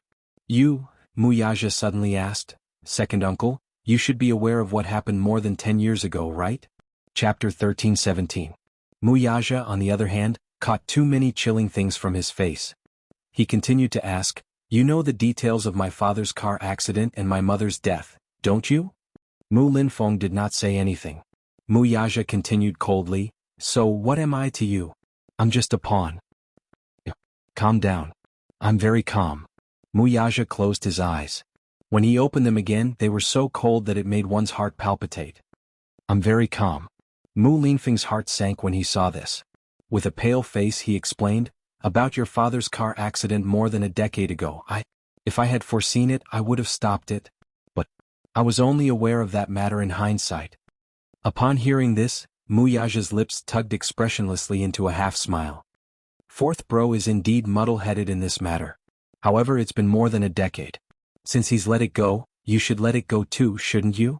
Now that you have the entire Mu group, why do you have to care about the past? It's been so many years, let's just settle it. Muyaja laughed. Settle it?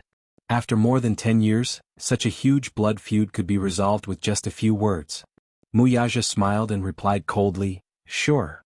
Mu Linfeng looked at him in surprise, only to hear him say sinisterly, if you want it to be settled, you'll have to pay with your life. After saying that, he turned around and walked away. Mu Linfeng stood rooted to the ground in a daze.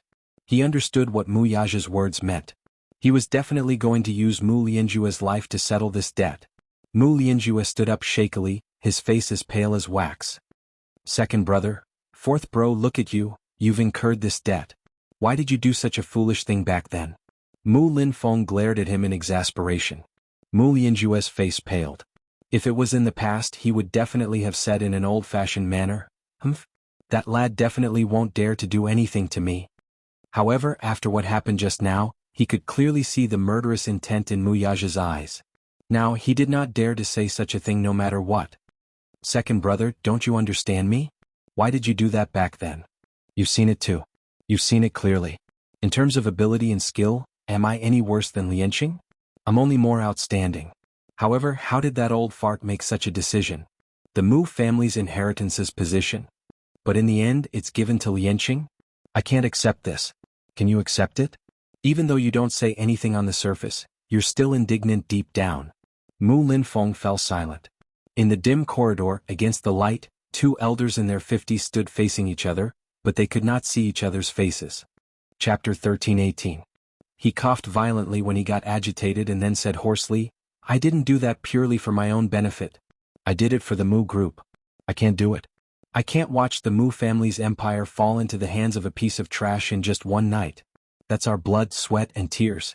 I won't allow him to trample on it. Enough. Mu Linfeng sighed as if he had lost all his strength. That matter is already in the past. I don't want to pursue it anymore. Fourth bro, you should stop now. Second brother, what should I do now? You can't leave me alone. Mu Linfeng looked at him and sighed faintly. Fourth bro, when we were young, I could tell that you were the most utilitarian among us. You were the most ambitious. I admit that among the brothers, your ability is considered to be quite outstanding. I won't deny it. But the ridiculous things you've done are too much. Mu Lianjue gritted his teeth. I was young and impetuous back then, I just couldn't accept it. I couldn't accept it. That's why I wanted to let that old man have a taste of the pain of losing his most beloved things one by one. That's enough, shut up. Mu Linfeng turned around. After a moment of silence, he suddenly said, later, I'll send someone to protect you and arrange a flight to America for you as soon as possible. Lie low for now while you're abroad. You can come back when I summon you. I know. He was indignant, but there was nothing he could do now. He had lost this war. As a loser, he had nothing left and his momentum was gone. Now he could only lie low abroad. Muyaja received a call from Mu Linfeng when he returned to the office. When he picked up the call, he went straight to the point. There's something I want to tell you.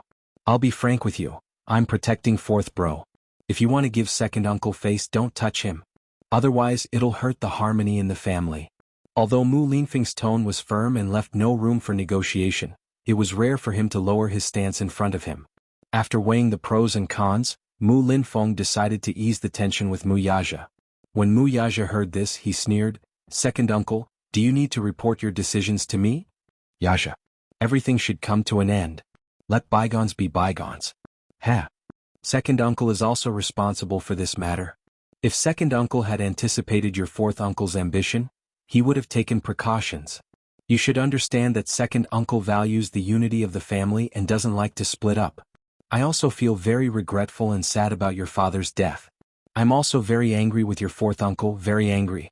However, some of his methods are too much and it seems unreasonable. What is a favor? Second uncle, how can you talk about favors with me in the Mu family? In such a big Mu family, there is only the cold struggle for power. What is there to talk about? How laughable. How pathetic. Just like a person who drinks water, only he knows whether it is hot or cold. Perhaps, in Mu Linfeng's eyes, Mu Lianqing's death was just a trivial matter that could be summed up with a simple word of regret. It was as if a single word from him could float away with the wind. Every step in the rich family was treacherous. A single mistake could lead to eternal damnation. The struggle for power was never-ending. Even though he knew this, he still could not forget the pain. The pain that almost destroyed him. Chapter 13-19. Mu Linfeng fell silent. The silence was so long that just as Mu Yaja was about to hang up the call, he heard his uncle's heavy and powerless voice. What do you want me to do for you to be magnanimous? Mu Yaja's voice sank as he retracted his smile. His cold voice sounded apathetic. Be magnanimous. Second uncle, you must be joking. What kind of tone is that? Yaja, is this the attitude you should have toward your elders? I'm your second uncle, don't be too arrogant and insufferably arrogant. Mu Lianjue flew into a rage out of humiliation at his indifference. Yaja, consider it as giving your second uncle some face. For the sake of our family's bloodline, at least don't be so ruthless. He's your fourth uncle after all, the same blood flows in his veins. Mu Yaja had completely lost his patience with him and was disgusted with his uncle's haughty attitude. He snorted coldly, aren't you overestimating your own status by saying that? Mu Linfeng was deeply stunned on the other end of the line. Never in his wildest dreams did he expect this lad to speak to him in such a manner. In the past, he would never speak to him in such a manner. While he was in a daze, Mu Yaja mercilessly retorted, it's hard to say who's giving face in this matter. I've already made up my mind. If second uncle insists on protecting him from me, you can try. You can try. What a boastful tone. Mu Linfeng was furious. An uncontrollable rage exploded in his chest as he scolded, Yaja, aren't you going overboard with your words? Don't forget who you're relying on to have your current status. Who did you rely on to be able to sit in the position of successor? Think about it again. Who are you relying on to become the head of the Mu family? Without me, can you have your current status? Don't even think about it. Don't forget how pathetic you would have been back then if it weren't for me. It was me who helped you to your current position, hee. You're different now. Your wings have hardened, so you want to soar high, right? You're so arrogant that you won't give me any face, will you? Second uncle, don't forget that I owe you all these years and it's about time I pay you back. Hee. You support me? The smile on Mu Yaja's face disappeared and his eyes turned cold. Second uncle, I can't help but admire you for making use of me sound so dignified. Yes, you were the one who supported me, but did you think that I was able to sit in this position all because of you? Not necessarily. Not everyone can reach where they are today with your support. Back then, no matter who it was, no one would be able to replace my achievements today. Mu Linfeng's expression changed drastically as viciousness surfaced on his face. Mu Yaja paused and said with a mocking smile, moreover, I should have paid back all the favors you've given me over the years. Have you forgotten? You can't do those dirty things with your status. Those dirty tricks that you couldn't complete were done by me. What? Are you trying to erase this bit of credit with just a few words from you? Mu Linfeng questioned sternly, then, what exactly do you want now? Chapter 13-20. When Mu Linfeng heard that, he was both furious and shocked. Firstly, it was because of Mu Yaja's arrogant tone. Secondly, it was because of the implied warning in his words. Mu Yaja had no intention of giving him any face at all. While he flew into a rage out of humiliation, he also felt a trace of lingering fear in his heart. He couldn't help but fall into deep thought. How loyal were the people he had groomed for so many years to him? In the past, Mu Yaja had always been respectful toward his elders. Despite his arrogance, callousness, and indifference, he was still very respectful toward the elders in the family. Now, however, from his words, Mu Linfeng could tell that he was actually being unreasonable and rebellious toward him. He couldn't help but wonder if he should teach him a lesson and teach him a lesson. With that thought in mind, his words became impolite. Don't go overboard.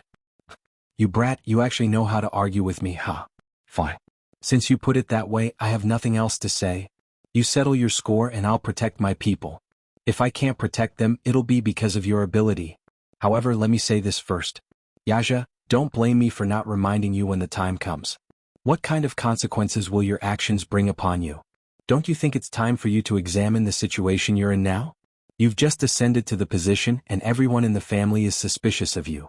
If you act rashly at this time, aren't you afraid of those gossips? When the time comes, if there are unfavorable rumors about you within the family, you'd better be careful not to lose your position as the head of the family. Second uncle, you should know me well enough. No one can stop me from doing what I want to do. It's either I don't do it. If I do, I won't leave a way out. I think it's best if you don't waste your efforts. Otherwise, I'll embarrass you when the time comes. His uncle warned him. In that case, he also gave him a piece of advice. Mu Linfeng gritted his teeth. You'll regret it. Mu Yaja coldly added, I've never regretted what I've done. Second uncle, you're overthinking it. With that, he cut off the line. On the other end, Mu Linfeng was so infuriated that he slammed the phone on the table and stood up abruptly. With his hands behind his back, he paced back and forth on the spot, clearly irritated. This brat's wings were really getting harder and harder. How could he say something like that? Mu Linfeng was furious. On the other end, Mu Yaja hung up the phone and pondered for a moment. As his second uncle, he was bound to protect his nephew. There was one thing that second uncle had nothing to say about. Thus, even though he had some disputes with Mu Lianjue when he was younger, he had let it go at this age. On account of their brotherhood, Mu Linfeng was naturally unwilling to watch the family members kill each other. If it were any other matter, Mu Yaja would not have brushed him off for his sake. However, this matter was out of the question. Putting aside the matter of Mu Lianjue harming his parents more than a decade ago, the thought of him sending trained assassins to kill Yu, for the sake of exterminating all of them, was intolerable. Who gave him the courage to touch his woman and son? Mu Yaja then made a call to a mysterious person. Chapter 1321. When Lu Jinyu heard Mu Yaja's deep tone, he knew that this was not a small matter. Thus, he did not waste time on small talk and said forcefully, Chief, tell me. Mu Yaja knocked on the table and said in a deep voice, I want something, but it's not suitable for me to show my face with my current status. I need you to secretly give me the order. What is it? Mu Yaja narrowed his eyes and said word by word, I want a person's life. In the afternoon, Yun Shishir was coaxing the two children to read a script at home when she suddenly received a call from her father. Some time ago, he rushed back to his hometown to attend a funeral. It was said that his mother had passed away, so he hurried back. Later, he called to say that he would be observing mourning in his hometown for a period of time. He then reminded Yun Shishir to take care of herself at home. Yun Shishir also reminded him to take care of his health. The father-daughter pair usually kept in touch with each other, but this time, Yun Yeqing had called to discuss something with her. Shishir, it's like this. There's something I want to discuss with you. Dad, what's the matter? Do you still remember Uncle Yeho whom you met when you were young? Uncle Yeho Yun Yeho was Yun Yeqing's younger brother. Yun Yeqing's hometown was in a small county dozens of kilometers away from the capital. There was a backward village called Yun Family Village. The scenery there was picturesque, but due to its location, the village's economy had always been backward. Yun Yeqing had an elderly mother, an elder sister, and a younger brother. He had always been closer to his younger brother. When he was very young, his father passed away early due to a mining accident. His mother raised the three children single-handedly. When he was young, he entrusted his mother to his younger brother, Yun Yeho, and came to the city to make a living. When he was young, he was high-spirited and had a good head for business, so he worked hard to make a name for himself. At that time, he wanted to bring his mother and siblings to the city to enjoy life. In the end, his old mother was used to living in the countryside and refused. Yun Yeho, on the other hand, allowed Yun Yeqing to develop his career in the city with peace of mind. Since his mother was not in the city, it was only natural for him to stay at home and take care of her. Yun Lingru, on the other hand, could not wait to rush to the city. Her father arranged a job for her, so she settled down in the city, got married, and gave birth to a pair of children. This time, however, he was talking about Yun Yeho. It turned out that Yun Yeqing's mother's health had deteriorated a few years ago, and Yun Yeho had always been filial to her on behalf of his elder brother. Yun Yeqing would send a sum of money to his hometown every month, but ever since the Yun family's downfall, he could not help but feel a little strapped for cash. Hence, he could only send a small amount of money each month. Because of this, Yun Yeho's wife had complained about this. Yun Yeho, on the other hand, was an honest man. He did not complain at all and took good care of his mother all the time. It was just that the weather was unpredictable. A year ago, when Yun Yeho was working at a construction site, the safety measures were not in place and he fell from the third floor. Coincidentally, half of his body was paralyzed. From then on, he could only stay in bed and needed someone to take care of him. Chapter 1322. Yun Yeho was afraid that his father would worry about this matter, so he did not bring it up. The main reason was that he was afraid that he would become a burden to his father. Moreover, he was an upright person, so he did not mention it to his father. It was only when he rushed back to his hometown to handle the funeral that he learned about this matter. He had mixed feelings about it. All these years, Yun Yeho had been the one to fulfill his filial piety on his behalf. Now that his younger brother had fallen ill, it was only after a year that he, as his older brother, learned about it for the first time. When he saw his brother lying paralyzed on the bed with his weathered face, he suddenly felt guilty. He had let his younger brother down.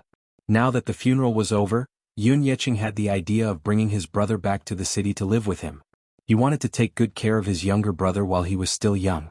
However, he remembered that his house in the city had been sold, and he was now living with Yun Shishir. Would it be bad for him to bring his younger brother back? Although their house was big, he was afraid of disturbing Yun Shishir when he thought of how she would have her own family and life in the future. Hence, when Yun Yeching called to ask for her opinion on this matter, he brought it up to her. Shishir, I know that you're kind-hearted and won't reject my request.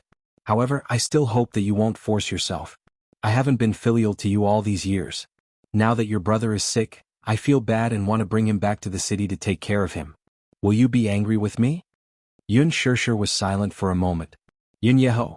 Yun Shishir had met this man twice when she was young. This time, not long after she had arrived at the Yun residence, Yun Yeho and his family had gone to the city to visit their relatives. Wearing rustic clothes, they brought along local specialties, fruits and vegetables from their hometown to visit Yun Yeching's family. At that time he had even carried her.